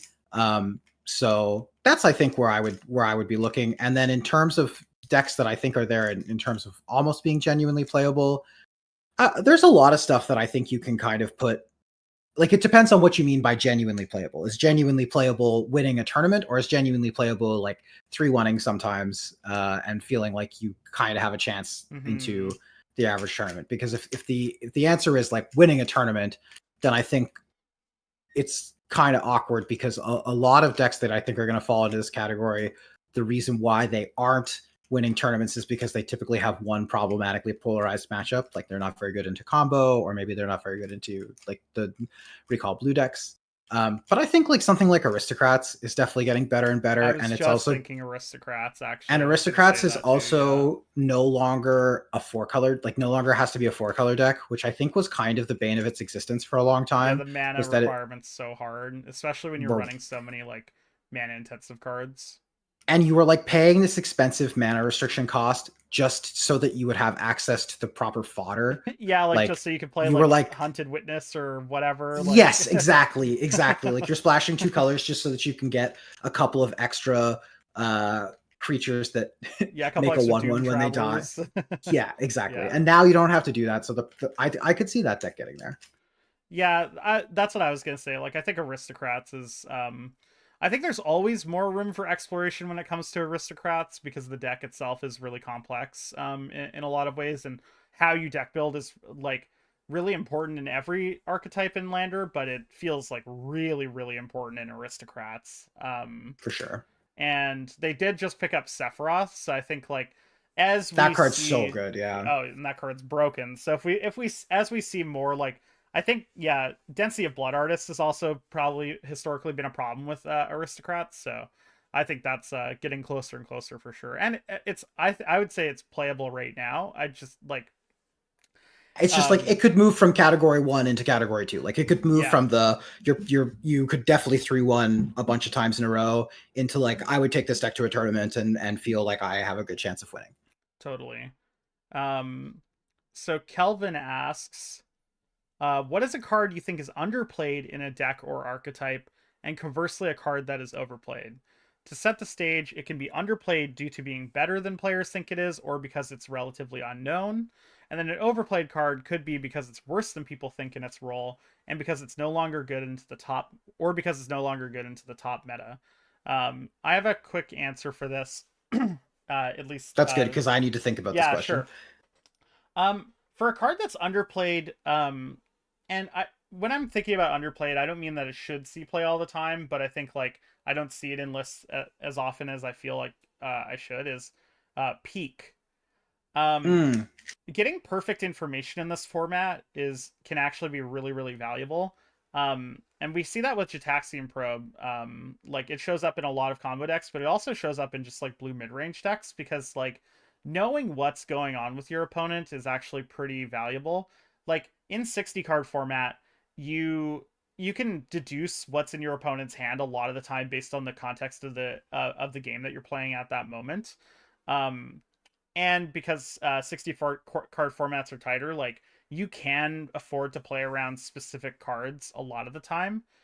In Lander, we often talk about like you shouldn't really be playing around their days all that often, right? no. Like you shouldn't be You can playing play around around a generic version of an effect, but you shouldn't play around a specific one. exactly. So I think like getting the information to be able to play around what you know you need to play around is can be really valuable in this format. I think it just really depends on the archetype you're playing. Like Jataxian Probe's free, but we don't play it in every deck. and that's because like certain decks are the ones that are asking the question, and they don't need to really worry about what their opponent's playing. I think the best answer I could give for that type of deck is like Boros, right? Like you don't really care about seeing your opponent's hand with Boros that much, because for the most part you're the one that has the proactive game plan, and your removal spells generally speaking are pretty catch all, and like there's not really a lot of ways that your play could change based on you knowing what's in your opponent's hand. But yeah, I think I'd say Peak is probably something that's a little underplayed. And for the specific archetype for Peak, I'd say like any deck that really cares about what your opponent is doing, or can gain a lot of information from knowing that your opponent doesn't have it. So like I think it's possible that Peak needs to be placed into more combo decks. Like we said, like Serum Visions is like kind of the low end of the cantrips, and I think Peak is a little worse than Serum Visions. But like, I mean, if we're already stretching down to Serum Visions, like maybe we should just be going for like, you know, another Jitaxian Probe style effect, right? And I'm not saying Peak doesn't see any play, because it definitely does, but I think it might be worth considering for more archetypes. Cards that are I overplayed, I have no idea. I think all people right. overplay. Sorry, I'm gonna. People overplay Fury in decks that don't have enough red cards.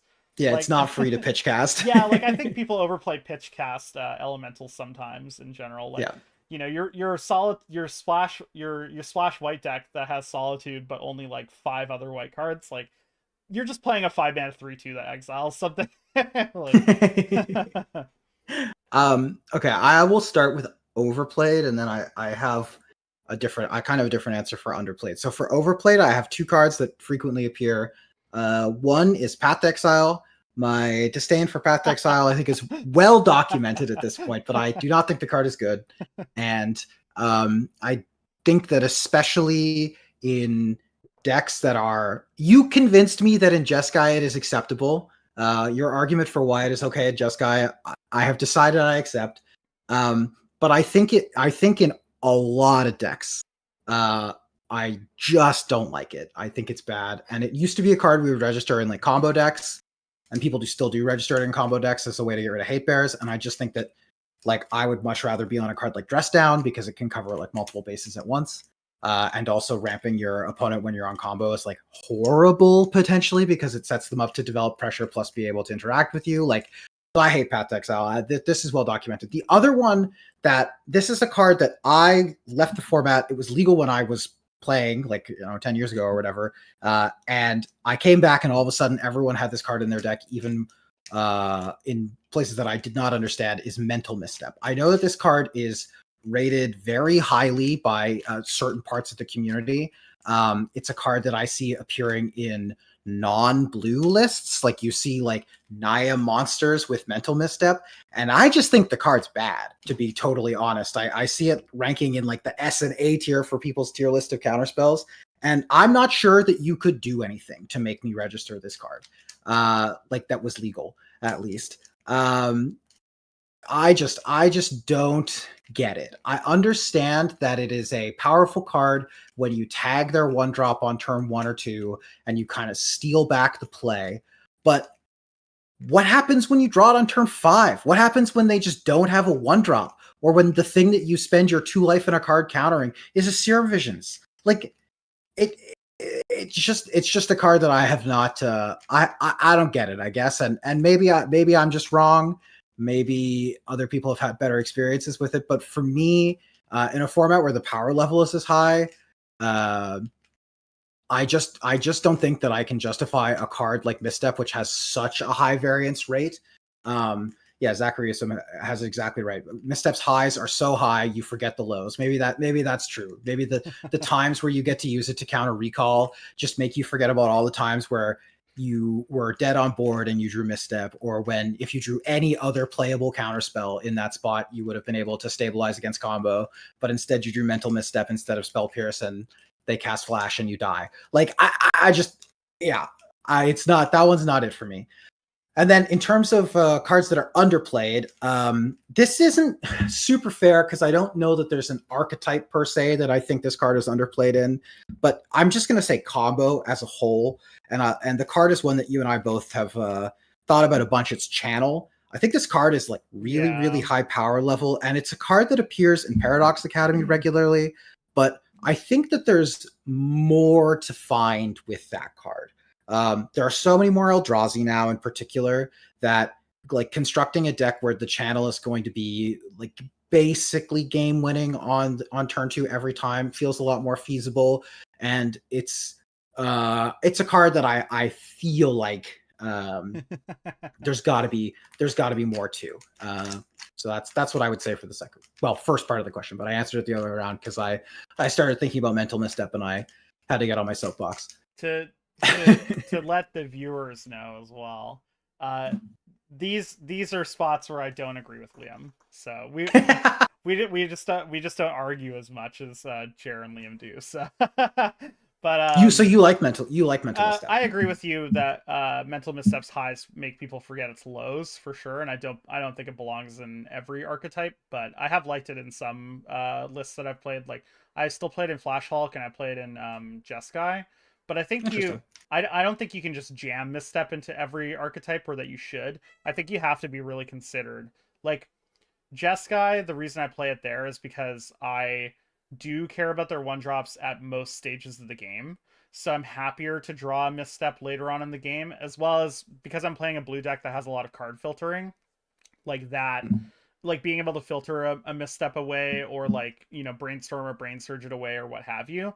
Like I think I'm okay accepting that misstep sometimes is going to be a really bad draw, because for the most part, like I can sculpt my game plan like with the misstep in mind. But then when it like basically I'm mitigating its lows and trying to achieve its highs more often. Um, and for Flash Hulk, the reason I'm playing it is because it's just a free counter spell that interacts with them on the turn that I'm going off. Like it's not perfect, like it's, but I'm already playing like a deck that's like a little bit more like higher variance in terms of like the cards that I care about interacting with. That I think Mental Misstep is like okay there, but I wouldn't blame anyone for cutting it. For Path to Exile, like I'm definitely not on the same page as you, but that's fine. Like I totally understand where you're coming from, and it does feel really bad giving people lands. So, Yeah. but I just wanted the people to know that, you know, Liam and I don't agree on everything. Yeah, we need to put a little note above my The head that says asterisks. this is my opinion. The views here do not reflect the views held by all of LTG MTG or LJT MTG. Sorry. Even we mess up the name, so don't worry about it if you do. Oh my god, I mess up the name All the like time. basically every time. I stopped saying it in the start of videos because I messed it up too much. Okay, so then we have this another question. I don't know if you're reading out or if I am. I got it. Sure. I'm down. I can read. Is there a card you hate sleeving up / playing but feel compelled to? And this is from Genghis Prawn. I will note that the card they nominated for this is Invert Polarity. No, I love Which that card. That card's sick. I'm in. speaking of high highs, low lows, being either cancel or you win the game, definitely definitely a good one. I don't know. Do you have an answer for this one? Okay, for as much as I meme about it, I will say that like I don't like Serum Visions, but I am going to play it because it is Yeah. still good enough. But I don't like playing it. Like when I sleep up a Serum Visions, I'm not like giddy with excitement. Like Yeah. like like I know we've talked a lot about it, and I'm a Serum Visions defender. Like I do think it's good enough, Yeah, you but think it's better than some for I do sure. like, but that's like I hate it. Like I hate the card itself. Like when like Jer and I did connect on this, like when we were playing more modern, like way back in the day, like God, we hated Serum Visions. Like it's just the worst. Like it's so, and you play a deck with four of them, and you draw, and then you Yeah. cast two serums in a turn. It's just like who cares? You're playing Splinter Twin and you're like Serum Visions, Oh my top, God, Serum yes. Visions, top, bottom, and Or you like feel like you spent 2 mana to do nothing. yeah, like you draw serum, and you're like, well, okay, now I have to spend the mana to draw a random card, but I needed to top deck something, so now my outs, like I have less outs now. I don't know. I'm not a fan, but I do feel compelled to play it. Like it is good Yeah. enough that we should be playing it, right? So I mean, it's Ancestral Recall, right? I mean, on turn one, it's basically recall, right? Yeah. Okay. I've realized I do have a non Path to Exile answer for this question. And the answer is it's twofold. It's Chrome Mox and Mox Diamond. Um, Yeah. these are cards that Great answer. I think the power level on these cards is hard to rate. I think Chrome Mox you can more comfortably put in the aggro decks and even the mid range decks like relatively happily. Um, but Mox Diamond is one that I definitely see in a lot of lists where I would not personally include it. I think that like the land count that you need to have for Mox Diamond to feel like it's actually going to be useful is like somewhere in the 36, 37 range of like actual lands. And Hmm. a lot of the times you see people registering it in like 34 land decks, 33 land decks. Like, do you play it in Flash Hulk? No, I don't play Mox Diamond and Flash Hulk. Only Yeah, because Chrome like Mox. I've seen Flash Hulk lists that are on like 33 lands registering Mox Diamond, and like I just can't that one I don't see, but obviously you do register it, and I know you play Chrome Mox in Flash Hulk, and Yeah, I yeah. I sometimes register that one, but it's very much a card that's on the fence for me. I just think that like with the context of like modern Highlander and how kind of like high impact a lot of the cards can be, it's hard to justify pitching a card out of your hand for the sake of speed a lot of the time. Like if you mulligan to 6 and then you open on a hand that's like land, Chrome Mox, 3 spells, and you keep and you Chrome Mox out something that they kill, it just feels like you're really putting yourself at the mercy of your own top decks. And don't get me wrong, I do it. I register Chrome Mox. It is a card that I put in my decks. Well, But it's perfect because you it's feel compelled to, but you hate it. yeah, but I'm often unhappy about it. I think that's Yeah. our last question. It's Because the last one we have in the doc. Yeah. we answered the last one in the doc here, the HPC question earlier. So, um, Hmm. I guess yeah, we don't really have any more questions from our doc. Does anyone in the chat have any questions that they want to ask that like didn't get covered, or maybe do you want us to elaborate on some stuff? Zachary said Serum Visions is a grimy cantrip, and I can't agree more. It does feel grimy when you cast it. I think that's why I like sleight of hand a little more, because like you technically are getting like less card selection than Serum Visions, but you also get it right away, right? Um, which is why I put Slight a little above it, but they both suck. you Yeah, know. like they're neither of them are ones that you are especially excited to see in your opening hand. You just like sometimes you have to. You just gotta. I'd also Um ask the viewer like, are there any questions or like hot takes that you want us to bang out? I don't know. I feel like I already hit the first hot take. Oh, here I have a good one. We should talk about this, and it'll be better for you and I to talk about it because Jared and I almost got into a fight last time we talked about it. So, uh, what do you think about the current state of the points list? Would you make any changes? Like, I think that the council has like um, sort of established this pattern where it's going to be like seasonal changes, which I think is fine, like every couple of months. Um, and so like we wouldn't expect changes until the fall. And I will preface this whole discussion by saying Jared and I have both been on the council at varying times. Trent is very entrenched with many council members. He's good friends with basically all of them, talks to all of them. We recognize that the job of being on the council is thankless and really Yeah, hard. super thankless and difficult. Curating a format like Highlander is challenging. Everyone has a million opinions on what the format should look like, what it shouldn't look like, and you're also working from a state where you have basically no data to go on, so you have to make choices based on vibes. All that being said, what are your vibes, Trent? What would you change? Do you like the format? Would you keep it the same? Would you unpoint things, point things? So Your Highlander czar for a I'm day. I think I'd get rid of at least Minsk and Boo off the points list. I might touch Ren and Six as well. Um, Mm-hmm. I just like I think like the a part of the reason Minsk and Boo and Ren and Six were pointed is because of like check pile and like 4-color check decks using those threats as game winning pieces. But I really want to try and juice like Green Red Monsters has not left the format, but it feels like it has. Like people aren't really bringing it that much anymore. And I actually I think feel like having that type of archetype in the format and being a decent player in it is like actually really healthy. yeah, Um, and we've printed blue decks more since we took points off from them with Ren and Six and Minsk and Boo. In terms of the current points philosophy, I think I was more opposed to it initially when it was like announced that they were going to be pointing like things like Psychic Frog, for example, right?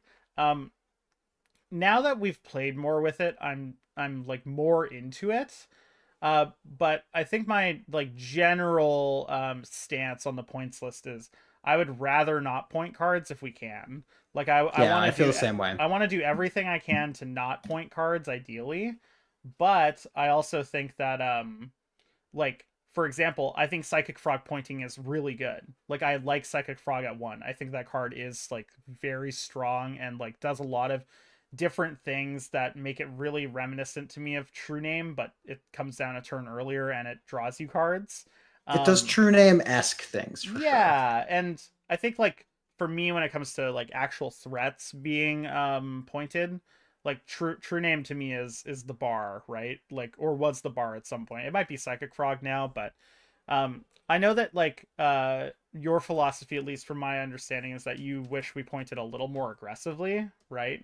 Well, so yeah, my feelings are I didn't love this philosophical change, but I think that it's fine. The idea of having a lot of one pointers and putting more taxes on the threats in particular, I don't mind it. But if this is going to be the philosophy, I think my one gripe is that I do wish the cadence was a little higher, and I wish that our willingness to pull cards off the list was a little higher.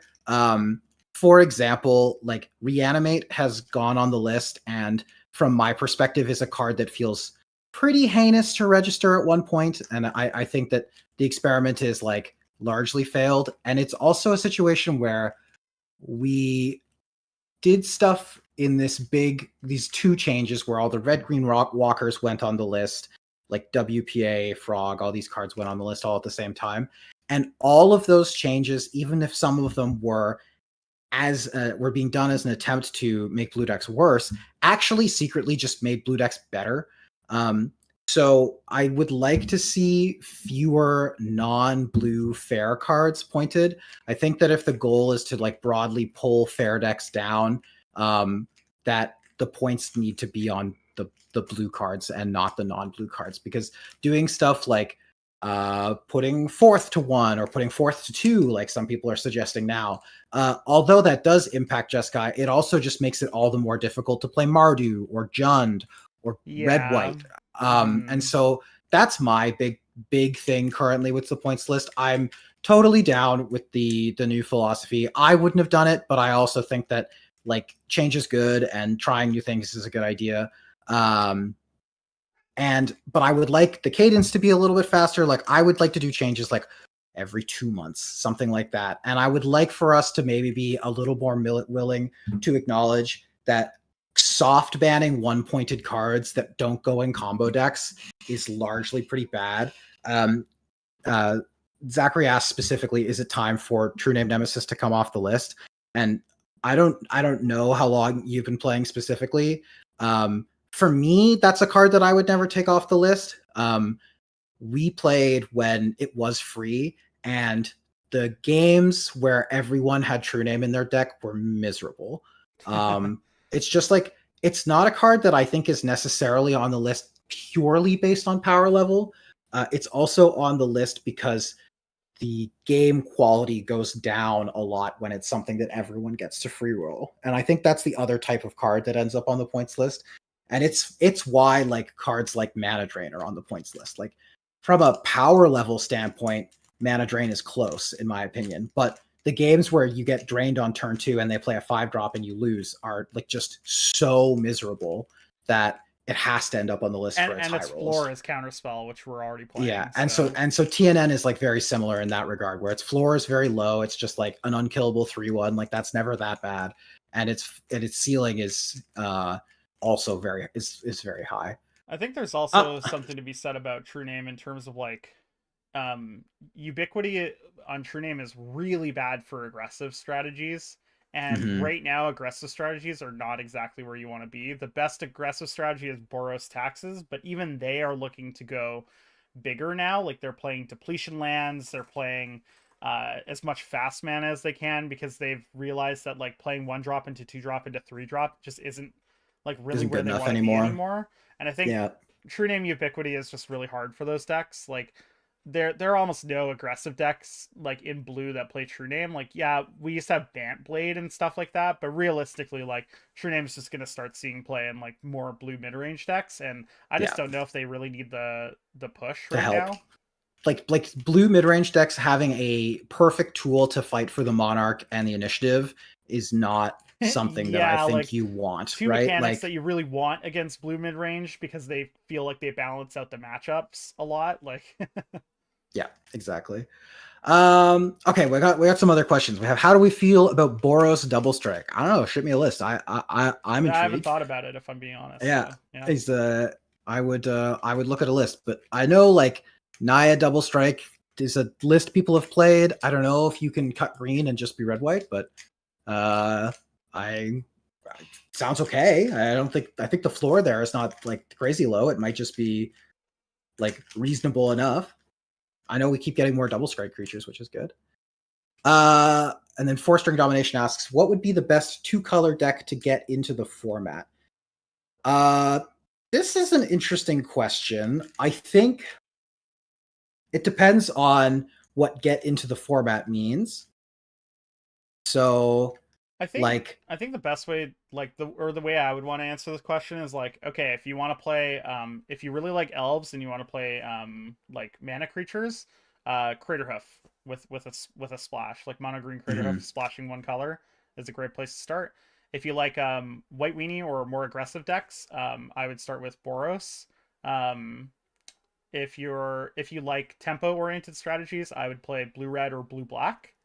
If you like combo, I would play either blue black high tide or blue black like sort of reanimator because you can Or actually Time just Vault. or time vault. Yeah, those are great things. And then if you like control, I would just play some form of blue white control. Like just you don't need the red splash from Jeskai. Like you just play blue white Yeah.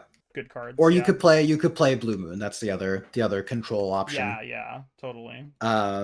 Or if you like mid range, you could register. You could also get into the format with Black Red. That's the other. Oh yeah, black But red mid range is a it great great it deck. sort of depends on where your price point is at as well. Like if you're saying like, what 2-color deck can I get in on a budget? Probably something like one of the non-blue decks is better. But Definitely. if you're just saying what's a good 2-color deck to get into the format in, I think yeah, Trance Answer is kind of perfect. It covers the options. Mostly archetypes, anyways. Yeah. Just briefly to get back, I wanted to answer the questions in chat, but briefly to get back on the points conversation too. I will say I think that Highlander is a weird format to do balance for because there is this question of who do you balance for? Like, uh, if because this format is still at its core, it's kind of casual competitive, right? Like we are all showing up with the intent to win the game, but at the same time, most people who play this format, like they're gonna make deck building choices and deck selection choices based on personal preference more than a desire to spike Hmm. a tournament on average. And so there is something to be said about not just detonating existing archetypes or the existing kind of hierarchy just because in the hypothetical kind of theory craft meta it's correct. Like I think that if you look at the way that we ranked the top 8 decks, you and I were pretty close. On the top 6 we were basically identical. Jer was a little bit different, but really like the top like 5 or 6 decks I think a lot of people would agree on, and then there's 6 or 7 more decks that I think you could very comfortably see in like winning a tournament basically at any time. And so like there is something to be said about like, do you really want to interact that much with a format that is as healthy as Highlander is? And if you're like a really enfranchised spiky player, I think the answer might be yes, because like from our perspectives, there are just like obvious decks where if people were all trying to win all the time, there's like maybe 3 decks that you would register, but that's just not the reality. The reality is that people are going to register the decks that they like, whether or not they're the best version of those decks. Like the fact that we have such a wide swath of blue mid-range decks, I think is a testament to that. Like there probably is a correct blue mid-range deck to register, whether it's Jeskai, whether it's 4-color no greed, whether it's check pile. Like I think one of them is right. I don't know which one I think it is. I would probably guess that it's regular Jeskai, but I don't know. But the reality is like the tournaments don't look like, 25% of the players playing Jeskai, 10%, like we don't have 20% percentages like the Pro Tour.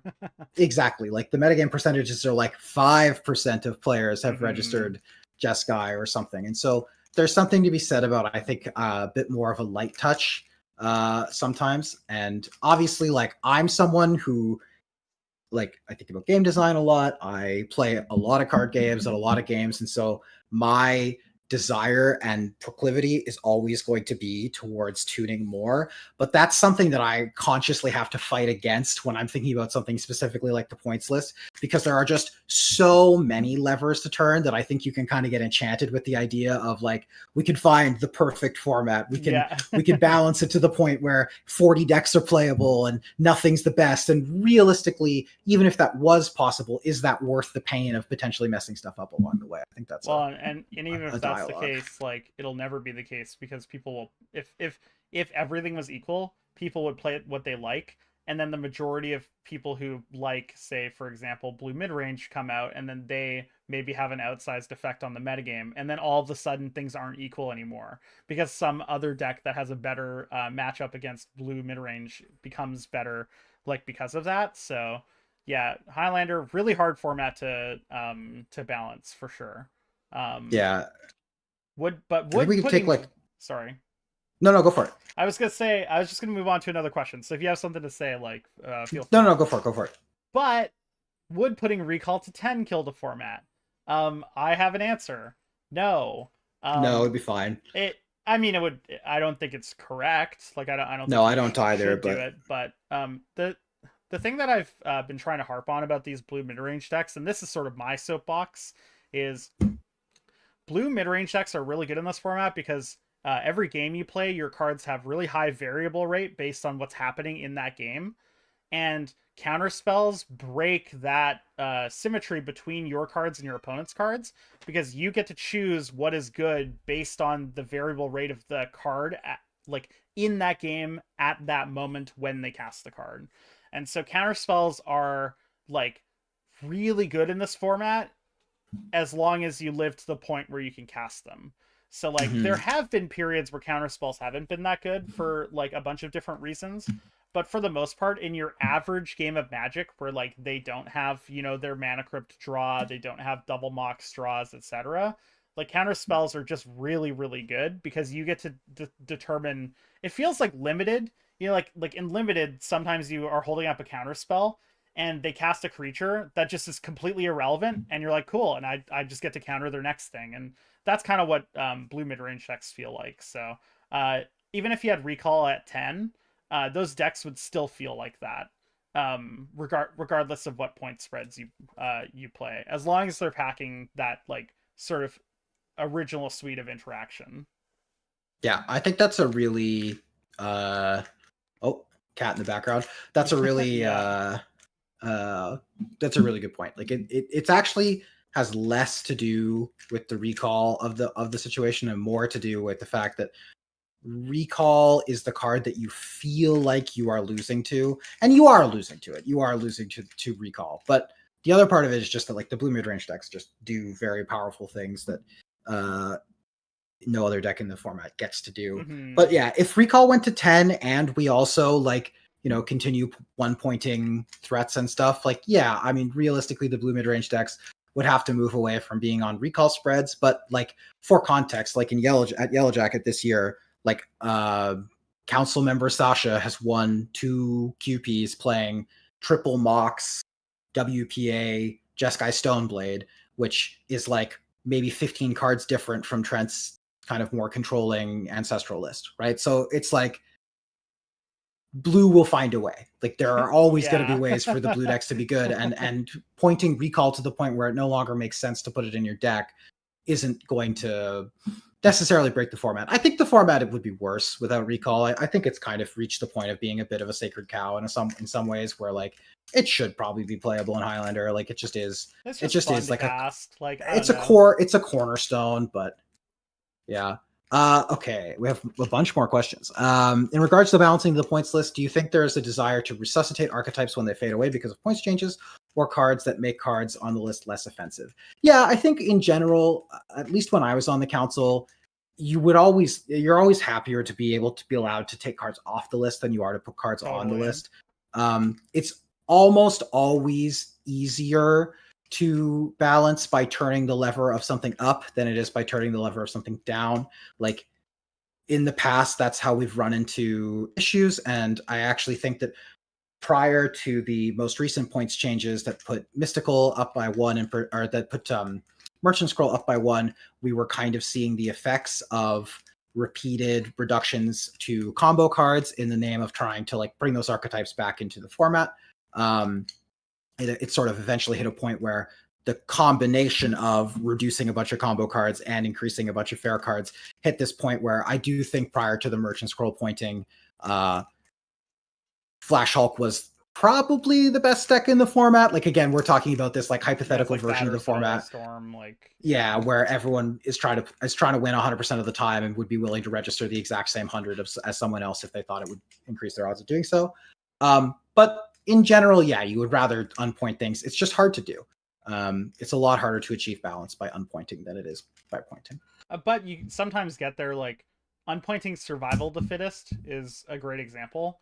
Like creature combo decks suffering, like just in the garbage, and you basically like whip them up a fresh plate of like, here's a couple extra points, and like that's where the council being long-term lander players really comes to play. Like unpointing Survival can be really scary because the card is just so powerful, but we've seen it hasn't really done a whole lot at 0 points, and that is a really good sign. That means that unpointing it was like for sure the right call, right? I think But so, it has yeah. done some powerful things, so you can do it, but it's really hard. And that a lot of people in the community have talked about this, but the difference between 0 and 1 point is like it's a canyon compared to the difference between like 1 and 2 and 2 and 3. 1 and 2 points. Yeah.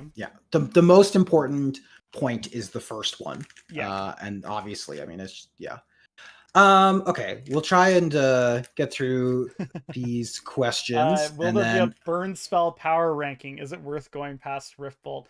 I could do a power ranking, but maybe I'll talk to our local mono red Cabal mage, Greg. Maybe we'll do let's do I won't 100% commit to this, but it might be kind of fun to do a video where we power rank the various archetypes. So do like counterspell power ranking, burn spell power ranking, cantrip power ranking, where Serum Visions is last. Yeah. Okay. Kelvin says I very begrudgingly countered a Courser of Crewfix today in the year 2025. Incredible. Yeah, countering a Courser of Crewfix in 2025 feels pretty bad. Yeah, it feels really bad. You dropped off. Oh, my headphones just died. Give me 1 second. Yeah, my headphones just died. Okay. I can't hear you right now, Trent, so I'm just gonna charge on through saying something, and then I'm gonna go get my charger. Rob Booms. Oh, did I fully disconnect? No, you're good. Well, I guess okay. You can't hear me. No, I can hear you. Okay. Weird. I did disconnect. Maybe I did disconnect temporarily. Oh, here we go. Sucks, you're back. Sucks to be me. I'm back. Okay. Am I back on video? Yeah, you are. All right, excellent. So yeah, Rob Boomsma asks, where do you go for Canlander content, articles, or inspiration? The Canadian Highlander website has a bunch of really good stuff. In particular, I will shout out a recent article on there that's talking about the points list and like what goes into making a card go to a point. And that article is actually by another Canadian Highlander content creator, Cyclops 8, who is in chat sometimes. I don't think they are today, but their content is really good. If you like our content, they're definitely the ones who do the most similar stuff to us, where it's kind of analytical and they do like they record and show their gameplay playing through like some of the webcam tournaments that are played through the Discord. So that's who I would suggest. And if you're looking for like kind of a central place to find everything, the Canadian Highlander database is definitely CanadianHighlander.ca is definitely the right place to go. Sorry, I just Yoshi just started licking herself. I love you. Um, yeah, Cyclops is great. Really, really big fan of their content. They go really in depth into some stuff. Recently, we really liked their Mulligans video, like video about Yeah, Mulligans in that's general. very, very good. Yeah. Not that we agree with everything that they're saying, but like I just love talking about Highlander, and I think it's really interesting to hear different perspectives on like how people are thinking about things. So yeah, I'd recommend them. I mean, I'd also just recommend us. Like, just we've all been Yeah. playing Lander for so long that if you haven't seen like our videos, Yeah. we do try to go in depth, post a lot of our videos like after Yeah. we've played the games. So if you're looking for like deeper insights into the format and stuff, like we'll talk about those a lot. And I know that in the future, Liam, Jared, and I have been planning at some point. We don't know when. Like, I don't want to promise anything, but we'll probably be writing some articles at some stage. Like, what that looks like, we have no idea. But there is always that itch to start writing again. You know what I mean? Yeah, yeah. If you go, actually, that's funny you mentioned that. If you go to the Canadian Highlander website and you scroll far enough back, all the articles are written by either me or Ben Wheeler. Yeah. But they're not attributed properly. They just say blogger, but it's all the old WordPress articles. Four String Domination asks, "What's the best tribe in all of Magic, and why is it Goblins?" I actually do think Goblins is the best tribe, and my reasoning for that is Goblins has not really been that good for a long time, but people still love them. Like, Goblins Yeah, was really good for a 100%. while, but like like they print a new goblin and people just are hoarding for like that goblin. Like Muxus is like Yeah, good $20 or example. something, right? Like Yeah, yeah, so I think goblins actually is the best tribe in terms of like if best is saying like how popular and good it is, like it kind of hits yeah. both nodes. I I mean, like I in I in think that's right. in Lander also goblins historically was really good. Like recruiter goblin recruiter was points for a long time. Yeah, that is an it artifact was of very some interesting. arcane pointing philosophies for sure, but that is true. Goblin Recruiter, I think, got all the way up to 4 for a while. That's the same era though, where Price of Progress was 3, So um, true, so true. on a 7 point list. Um, so yeah. Uh, yeah, let's move. Oh Sorry, no, no, go ahead. I was just gonna say maybe we should move on. Yeah, yeah. I got a hard out in a little bit here. You could Yeah, probably stay yeah. live though if people are vibing and want to ask more We'll try questions and though. bang these last couple out here. Yeah, so Jacob B asks also any tips on getting a Canlander scene off the ground, trying to get things going here in Ireland. Very cool. I would say it's a tricky question, but one of the best things you could do is put together kind of like a battle box of decks. This is what we've typically recommended to people before. So like, if you have to do some of it with proxies, that's totally fine. Like this is a format that tends to be relatively proxy friendly. And yeah, like I would set up a battle box with like a couple of meta decks. And if you're at the local game store, you're playing with someone, or you have your friends, it's good to be able to say to them, hey, we should check out this format. I have a deck here that we can play right now. What kind of archetype do you Mm-hmm. like? What do you typically like playing? Because it can be challenging, I think, for people to envision whether the format's fun. But if you give them the chance to play the format, it typically is more effective at hooking people in.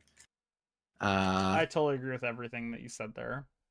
Yeah, I think that's the number one thing I would recommend. It's also just about Okay, you like what can't kind of sit on my scene you already keyboard. have. I love you, but you can't sit on my keyboard. I'm sorry. Uh, I'm so jealous. I have 3 cats and none of them are none of them none of them are have shown up the vying whole for your time. attention. Um, No. so someone asked, do you think putting more staple threats to 1 would help with a slew of 3 to 4 color mid range Oh yeah, this is decks? also Jacob B. Sorry, Oh yeah, yeah. my bad. I skipped their I don't first really question. think so. Like, I think it'll just make combo better. Unfortunately, like, there Yeah, it like I don't like pointing threats that much. Again, Psychic Frog to me is like an exception. Same with True Name, but like for the most yeah. part, I'm not a huge threat pointing kind of guy. I actually would unpoint WPA. That's one of the ones that I forgot to mention. Like, I think that Mhm. one could come off as well. The reality is, if you're going to play the game of trying to put a single point on what you perceive to be the best threats, you're kind of going to ultimately end up just dictating which color pairings are the strongest. You're But also there will moving that always, needle, yeah. yeah, but there's always going to be a strongest color pairing. It's just going to be whichever one gets to leverage the best unpointed cards at that point. So, like, if you went and you pointed Orcish Bowmasters, well, then your reasons to play black go down, so you would play less black. And then if you point, oh, did I drop again? You Oh did no, drop again. But yeah, we can still hear you. But yeah, I think I if dropped you again. point Barragoyf and Orcish Bowmasters, it's like, okay, I don't well know if Trent then. can hear me. I'm going to keep talking. Okay. Yeah, and then if you point, like, say, um, like Oculus, then your reason to be blue is smaller again. I don't know. It's just kind of a mess in that regard. You're gonna have a hard time staying on top of it, in my opinion. Yeah, I totally agree. I don't know if you can No, hear my me, internet is but still connected.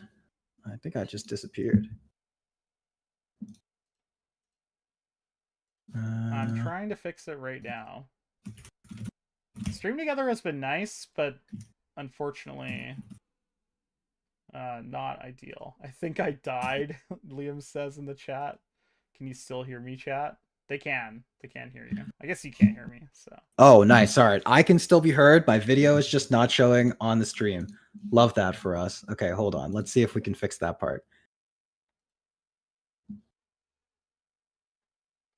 I'm gonna keep I'm going. back. Oh, you're back? Okay, hold on. Let me Can see if it. you? Yep, Yeah, I got you. I got yeah. you. You're good. I hit the old refresh and we're good. So sorry. Go ahead though. I think I interrupted you. Oh, you basically said everything that I would have said about pointing three color mid range threats. Kelvin says survival has felt so slow these days. It really does feel slow, and I think removing survival off the points list is one of the best unpointings we've had in a long time. Nephite says it's been dope just listening to you. Thank you. I love you, buddy. Um, let's see. Is Sneak Attack underplayed or is Omnitel Reanimator just better? Um, it's probably both. Like Sneak Attack's probably underplayed, but also, I mean, Reanimator and Omnitel and whatnot are just really strong. So Reanimator specifically, I like a lot. Although it's getting a little worse nowadays, so I think it might be worth investigating through the Breach and Sneak Attack lines because people just kind of get Graveyard Hate for free these days, right? Graveyard Hate definitely getting more ubiquitous and cheaper to like free roll. I could see wanting it being something worth playing. I mean, I explored doing stuff with the polymorph effects, and that also felt pretty reasonable. So I could see trying to put together some kind of like polymorph through the breach, sneak attack, hybrid deck. Like those have nice intersections already where you want to have large creatures and red spells in your deck to begin with. So Yeah, totally. I could see Um, it. you answered the battle box question. I did. I did. Um, so someone just asked, they're trying to make a deck with wheels and ways to break symmetry like Hull Breacher. Currently on a Grixis green base. Any suggestions? If you're looking for more ways to break symmetry, like part of the A plus B combo, um, Chains of Mephistopheles is like a really weird card that like no one God, plays Jesus. anymore. But I mean, if you want to go really deep, like going chains into wheel like will win you the game. So or Yeah. well, I actually don't know if it It's wins you the bad game. for you It's too. bad for you as well, but I don't know. Like I'm sure there's a bunch of these. One thing that I would say, as someone who one of the first decks that I built after Infect was Grixis Splinter Twin Illusions Donate Doomsday Oh combo. wow. Um, when you're building these kind of combo decks, I would caution against over splashing. There can be this, and someone made a really funny comment a couple of weeks ago on the YouTube channel that it was like, oh, it wouldn't be a Liam deck if it wasn't a 2-color, 4-color deck, or a 4-color, 2-color deck, right? Where, and I do have this problem where I'm playing a 2-color deck and then I splash like 3 cards from one color and 1 card from another color because it's free.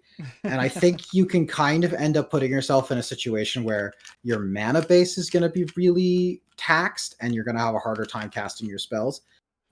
For specifically like trying to break symmetry with Hellbreacher, some other cards that you could think about trying that maybe you don't already have are like Coveted Jewel is kind of an interesting one where like if you have one of the draw stopper effects in play, them attacking and stealing the jewel from you matters less Oh, because they don't that's draw the interesting. I haven't even cards. considered Like that they get the before. mana, which is like a little bit awkward. But yeah, coveted jewel is one that I've like been kind of thinking about. I think that in general, like the kind of like Hull Breacher symmetry breaking sounds good. I assume the green is because you need to be able to find Hull Breacher more regularly, which I could see as well. But yeah, I think that would be my big tip is just try to make sure that you're not like playing a 4-color deck that's like 25%, 25%, 25%, 25% in terms of your splashes because you just need the effects from all the colors to make things work. In general, you can typically trim down on those and just add more generically playable cards from the other colors and it'll still be Mm-hmm. okay. Or you have to play like you have to be really considerate of like how many triumphs you're playing and stuff too, and like maybe cut back on surveil lands, like because Yeah, you just really need the extra mana sources. green's for Leovold. Yeah, and so like this is a Liam classic where it's like we're splashing for one card. The Liam Um classic. I don't hate it. That seems fine, but that's where that's what I would suggest is just try to make sure that we're not totally out to lunch with the colors. Smaller splash is definitely better. Fortune String Domination asks, "What are your day jobs?" Trent, I don't know if you're comfortable sharing yours, but I'm a software developer. Uh, Uh, this is my day. No, I'm. uh, I basically do like project management stuff, like for the yeah, government. yeah. Um, Uh, best unpointed card. well, it depends on who you ask. Interesting. Swords to I Plowshares. Well, it depends because there's best unpointed cards that are unlikely to ever be pointed. Like swords is a good example of that. And then there's like cards Oh, that are sure, not points yeah. that people think probably should be points. Like uh is the answer to this question like I think some people would say like Tameo maybe. Hmm, gotcha. Uh I don't know. Swords is a good answer. I don't think we would ever point swords, but it's definitely a card that is Swords like is like a card I am like ecstatic to have in my hand at all points of basically every game. yeah, And you're never upset for sure. like it's one of those cards where like it's funny because we only get one of each effect, like you you just fall off a cliff after swords. Like, Yeah. you know, Yeah, then you got to I'm a play path path. to I'm a path to exile excuser, if you will, you Yeah. know. Like Yeah. I can excuse its sins. But but like it I'm not going to ignore that from swords to path, like it is a very steep drop. So Yeah.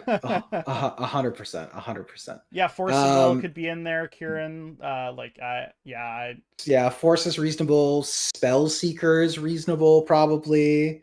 I don't know what I Uh, would answer for like the bet. Yeah, unpointed card. Like, is it Spellseeker? Is it Tameo? is it Um, Murktide Regent? it's Like, that's a definitely not card I've seen Murktide. floated. Um, it might be just like a card that isn't a threat but is really solid. Like, yeah, Yeah. I could see it potentially being like Worldly Tutor at some point. Like, Yeah, you 100%. know, like just like cards that are powerful but in like pretty particular circumstances. Like it's possible that we see like we've seen Worldly Tutor plus Fanatic, like Metamorphosis Fanatic change like the landscape of a lot of mid-range decks. So it's not impossible for me to think that maybe they print a creature that's just so good to Worldly Tutor for that like all of a sudden Worldly Tutor is actually a problem. Like I think those types of tutors are basically like one or two printings away from being like potentially really They're problematic. definitely the types of ones that like scale as new cards get printed. Yeah, as the card pool grows, for sure. Especially like, I mean, Enlightened Tutor, you can easily imagine that one being really broken. Like if they print some weird artifact or enchantment that's just like really Yeah. overpowered, you know? Yeah. Oh, okay. Well, I have to go, but I think you should continue the stream if people want to keep asking questions. Yeah. I'll stick around if people want to hang out and ask questions. I can go full cam then. I will say before I leave, thanks so much for watching. And if you aren't subscribed, please subscribe. We are tantalizingly close So to close. hitting 1,000 subscribers, which would be great. We would really love to hit that number. Trent, it's been an honor and a privilege. Yeah, thanks for coming to hang out, buddy. It's really Yeah, good. yeah, it's been good. And yeah, thanks for all the questions. It's been super fun. All right. I'll leave the collab cam, but I think you can still hear me through Discord. Yeah, I'll just leave the Discord call. Oh, he just left. Okay. I'm gonna go full cam then, and I'll put the chat in front of me so I'm like more facing here. Um, Spellseeker isn't on the list anymore. Personally, I like that, but I can see why people want it to be pointed again. It is like a little bit of a free roll in a lot of blue decks, but I think starting pointing Merchant Scroll is better because it targeted specifically Jeskai and Flash Hulk, which I think needed a little bit of love in the points department in terms of like being they're a little too powerful, so we need to like knock them down a little bit. Solitude or Fury are pretty good answers for like really powerful unpointed cards. Like we're probably never going to point Solitude or Fury, but they're like going to be in the format for a long time, if not for forever. Like they're very ubiquitous cards. Uh, how many Blood Moons is too many? I okay. So recently I went to my hometown, Chilliwack, to play at Bastion Games, which I will be at July 19th. So if you're in the Lower Mainland and you want to come hang out, Bastion Games is holding a tournament on July 19th in Chilliwack for Canadian Highlander. It's going to be really fun. But I was playing there, and I played against someone who was playing Blue Red Blood Moon. But they were playing the 4 moons that you like, almost definitely play, like 3 moons plus back to basics. And they were also playing Winter Moon and Ruination, and I think they were playing Mana Barbs as well. So how many moons is too many? I'd say once you get to the point where you're playing Mana Barbs, um, and potentially Winter Moon and Ruination, I think you might have reached the point where you're playing a little too many moons. But I did lose that match to them, so maybe there's something there. Uh, Thoughtseize definitely should be on the list of powerful unpointed cards, and it'll never be pointed as much as Liam would like it to be, and much to his chagrin. It's Thoughtseize is definitely a card we don't want pointed. um, yeah, Secret Walk was a terror for a long time. I'd say like tail end of 2023 to the beginning of 2024, Secret Walk felt like the best deck in the room or one of the best decks. It's weird how things change so much, but yeah, Secret Rock just isn't the terror that it used to be. Um, although I love the deck, I think the like Secret Rock deck is really fun and cool and was really fascinating to play at its time. And you can still play Secret Rock, and it's still totally reasonable deck to play. It just isn't as terrorizing as it was before. Um, Sad you missed telling Liam that you're still brewing and jamming Dragonstorm in 2025. Tallahassee, Florida has a booming Canlander scene. That's cool. I didn't know that Florida had a huge Canlander scene. That's sick. You should send us your list of Dragonstorm. I'm sure Liam would love to take a look at it. He's a big Dragonstorm fan. So High Key Sword's one of the best draws to play white. Makes Snapcaster and Sanctuary nuts. I totally agree, Kelvin. Um, Swords is like, yeah, I can't say it enough. Every time I draw Swords to Plowshares, I feel like I'm way higher percentage to win the game in a lot of circumstances. It's just so unbelievably good. Um, and there is really no comparison in the format. Like Swords is just like excellent against basically everything except for combo. Like you want to draw it against basically anything. Um, Lightning Bolt is a good example of a card that definitely isn't on the points list, but is like near the top. Like it's very powerful and really ubiquitous as well. But Swords just hits different. Especially if you have like a really nice copy of Swords, or like you have a personal preference for the art. They've made so many Swords Plowshares that have like really awesome art. Um, but yeah. Uh, does anyone have any more questions? Like, I'm totally happy to chill and answer some more cues if people have them. Um, we've really enjoyed doing this stream, so it was cool to do an AMA/Q&A, and I really like interacting with the chat like live as well. We say it a lot, but we really do love chatting in the comments as well. Um, so this is like the live version of that. Thanks for hanging out, Kieran Kane. Go slap that Boros list together. Um, there are a lot of different ways to build it, but recently I've actually been a pretty big fan of the depletion lands. I think they're kind of cool and interesting, and like maybe a really like, I don't know if they're good. I haven't played enough of it yet, but they're definitely fun. So, but yeah, we really like interacting with the community in general. So we really appreciate all the comments on our regular videos, and then everyone who showed up to the stream for this stream, we really appreciate as well. So I'm gonna give it a little bit just to see if anyone has any more questions. Otherwise, I'll probably end the stream and you know, go do something with my Saturday. Maybe I'll go brew some more Lander or pick up some food. I don't know. I haven't eaten yet today, so.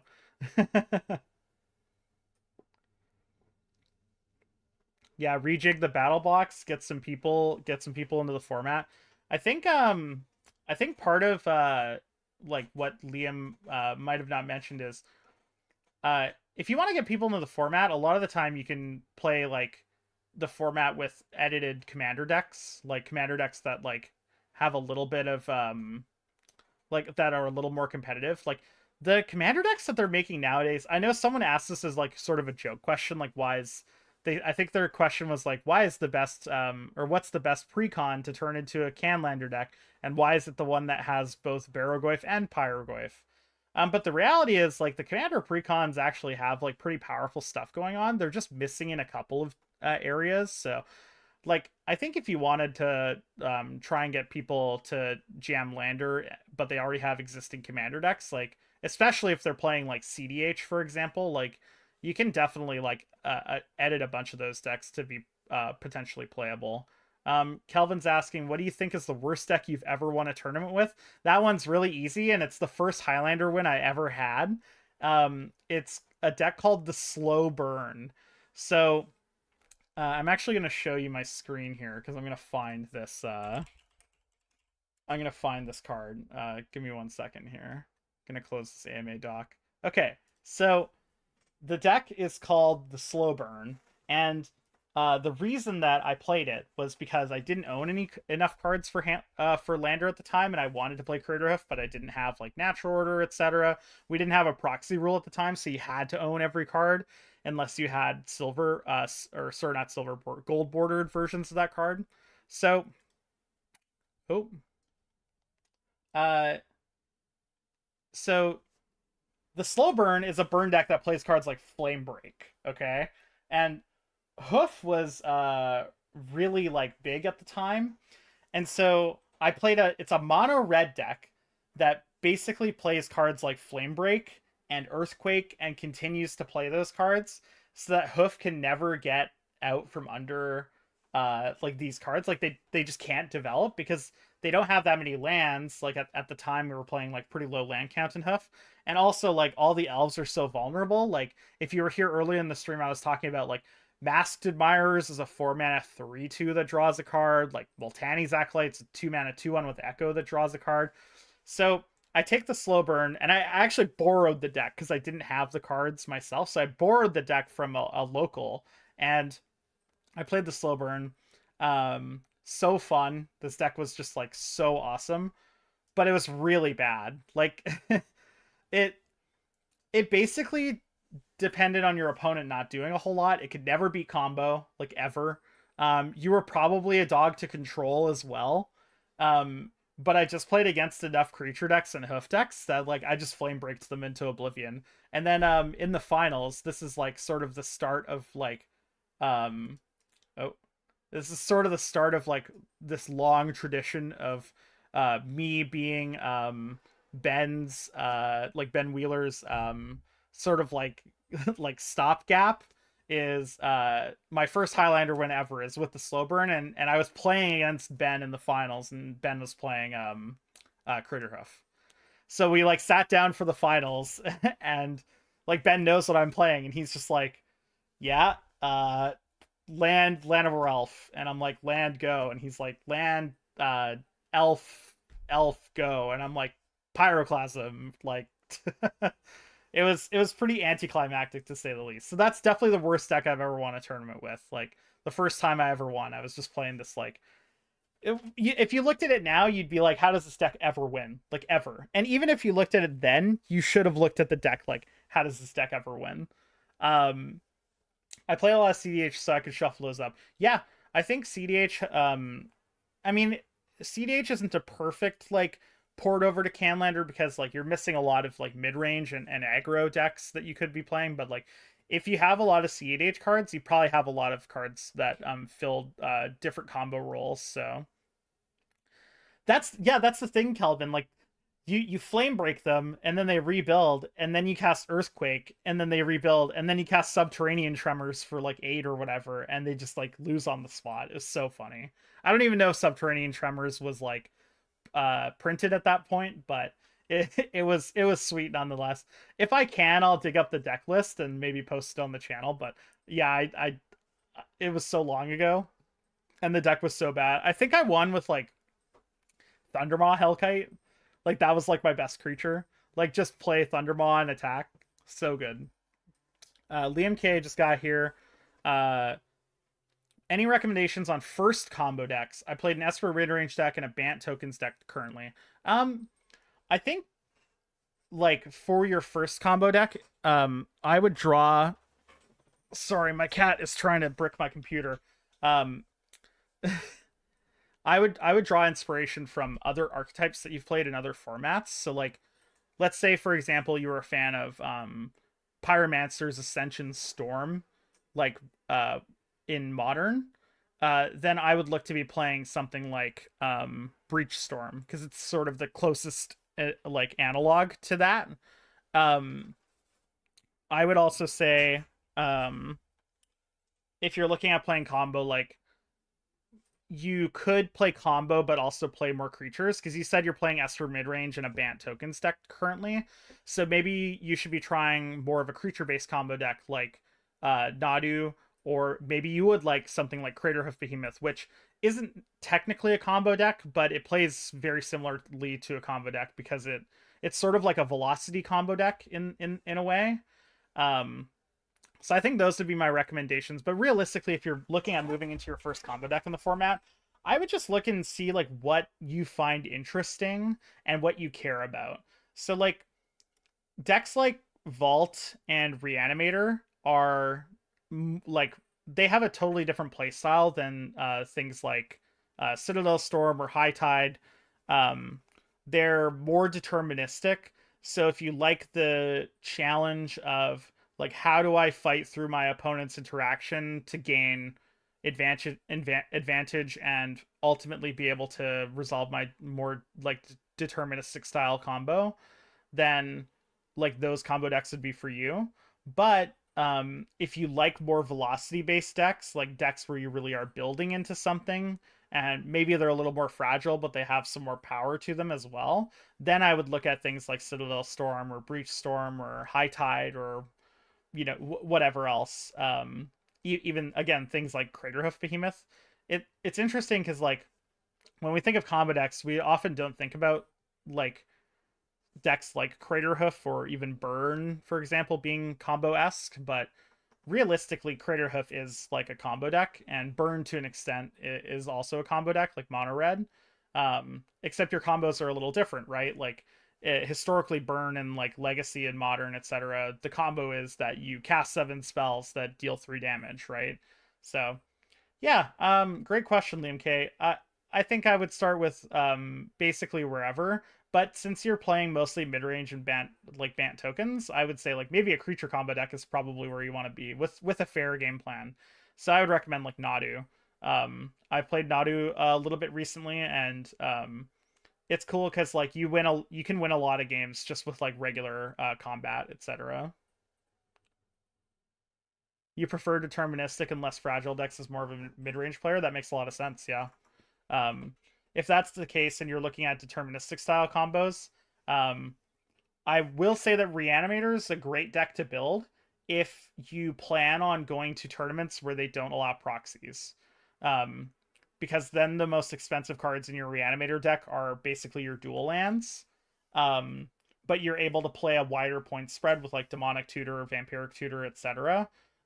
Without needing actual power 9. So um, oftentimes we see with in Vancouver, which is like the closest large city to me, we'll see that if we host like if face to face hosting an event and we do a Canlander side event, um, there actually is like more say like Death and Taxes and Reanimator, because those are archetypes that don't require power, like actual power to play, and those are non-proxy events. So yeah, if you're building a combo deck and you want to be playing in non-proxy events, like maybe Reanimator is where you want to start, just because it's like um the easiest, quote unquote, the easiest deck that you can play non-proxy.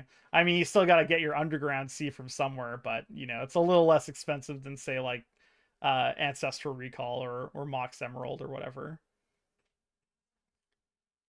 um does anyone have any more questions? Thanks for hanging out, everyone, by the way. This has been really fun. Really enjoyed it a lot. Questions or just things that you maybe want to hear me talk about, I'd be happy to do that as well. I got no plans today, so I'm happy to stick around as long as we're getting flow. But otherwise, I'm also happy to bounce.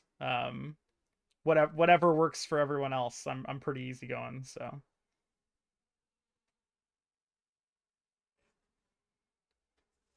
yeah, thanks for the question, Liam K. I'm glad that that explanation makes sense to you for sure. And I hope you enjoy playing whatever combo deck you end up choosing. I think combo is really fascinating in this format, because of what we talked about a lot during the actual AMA. Like your your card quality really does fall off a cliff. Like I have Flash Hulk sleeved up right now, and yeah, like Shimmer of Possibility is not the best card on the planet Earth, but you know, like sometimes you just gotta play it. So I think that's kind of cool too. Like combo, you get to showcase a lot of cards that might not see play anywhere else at all. Like no one plays Impulse in any format that I can think of. I don't even think they're playing Impulse and Popper anymore. Um, but yeah, so you get to play a bunch of cool cards that just like don't see play anywhere else.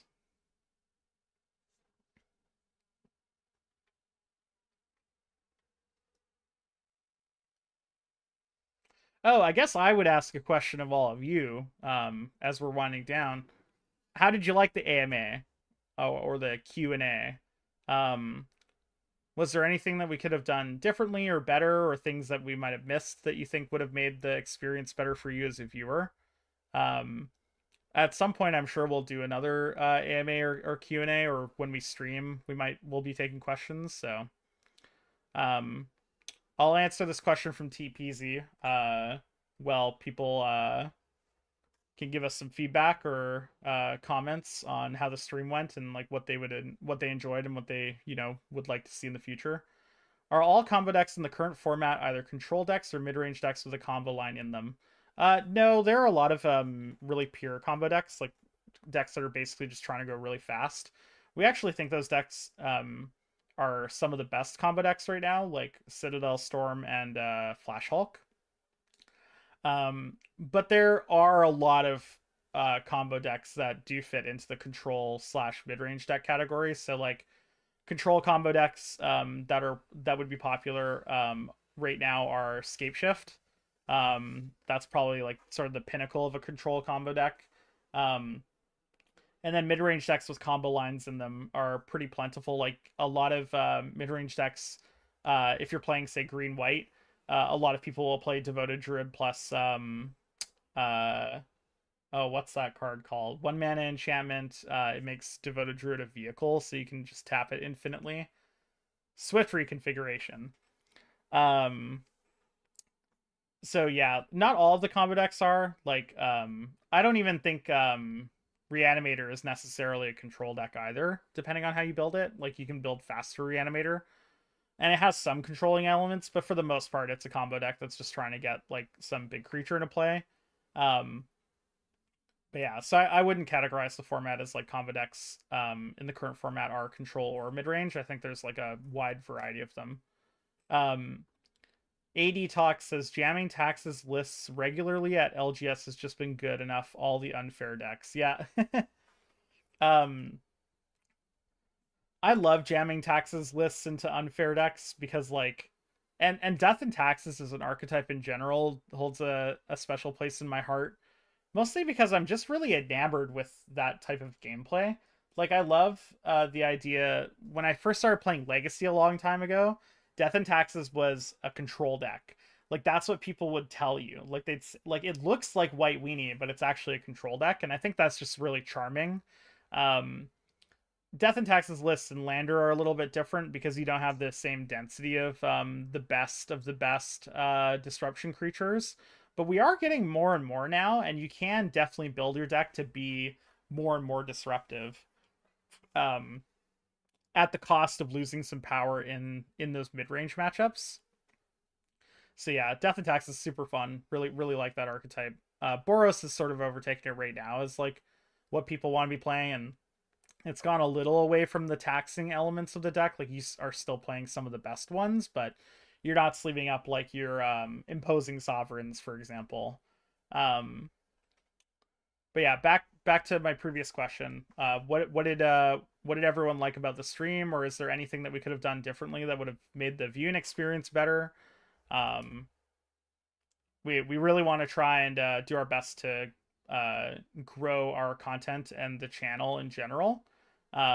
And we think the best way to do that is to just like continue getting better at producing content. So your feedback is like really valuable. And if you don't have anything right now, like if you think of something later, like you can always feel free to post it in the comments of one of our videos, or like reach out in the Canadian Highlander Discord. Like we're generally speaking pretty happy to chat. Hi Yoshi.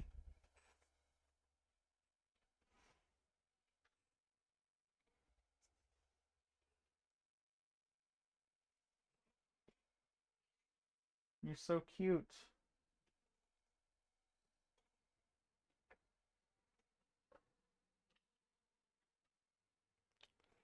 All right.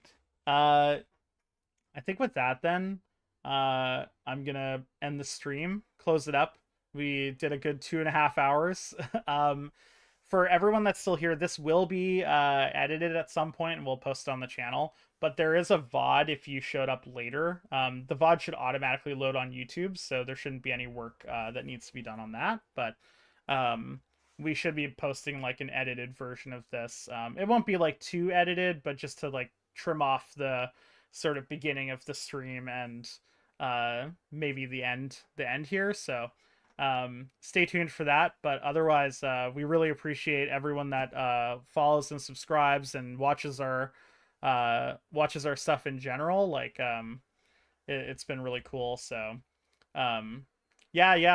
If you want to leave feedback on the VOD as well, like that's a great place to do it too. Like if you haven't seen the whole thing, like we really want to make the experience good for you as a viewer. So keep us posted. Like, there's plenty of things that we have thought about that we don't necessarily do right now, mostly because of capacity reasons. Like this is just something that the three of us do for fun. So we aren't really like we aren't monetizing it in any way, and it isn't like anywhere close to like part of our jobs. So there are some things that we like maybe have thought about that we don't do yet, but we will potentially do in the future. But we'd love to hear any and all feedback from anyone. So yeah, if you're watching the VOD right now, feel free to leave some comments down below, and we'll definitely take a look at them. Um, but as always, thanks for watching, everyone. We really appreciate all of you. This is really fun and cool thing to do, and we'll catch you next time. Say goodbye, Yoshi. Oh, bye. Me.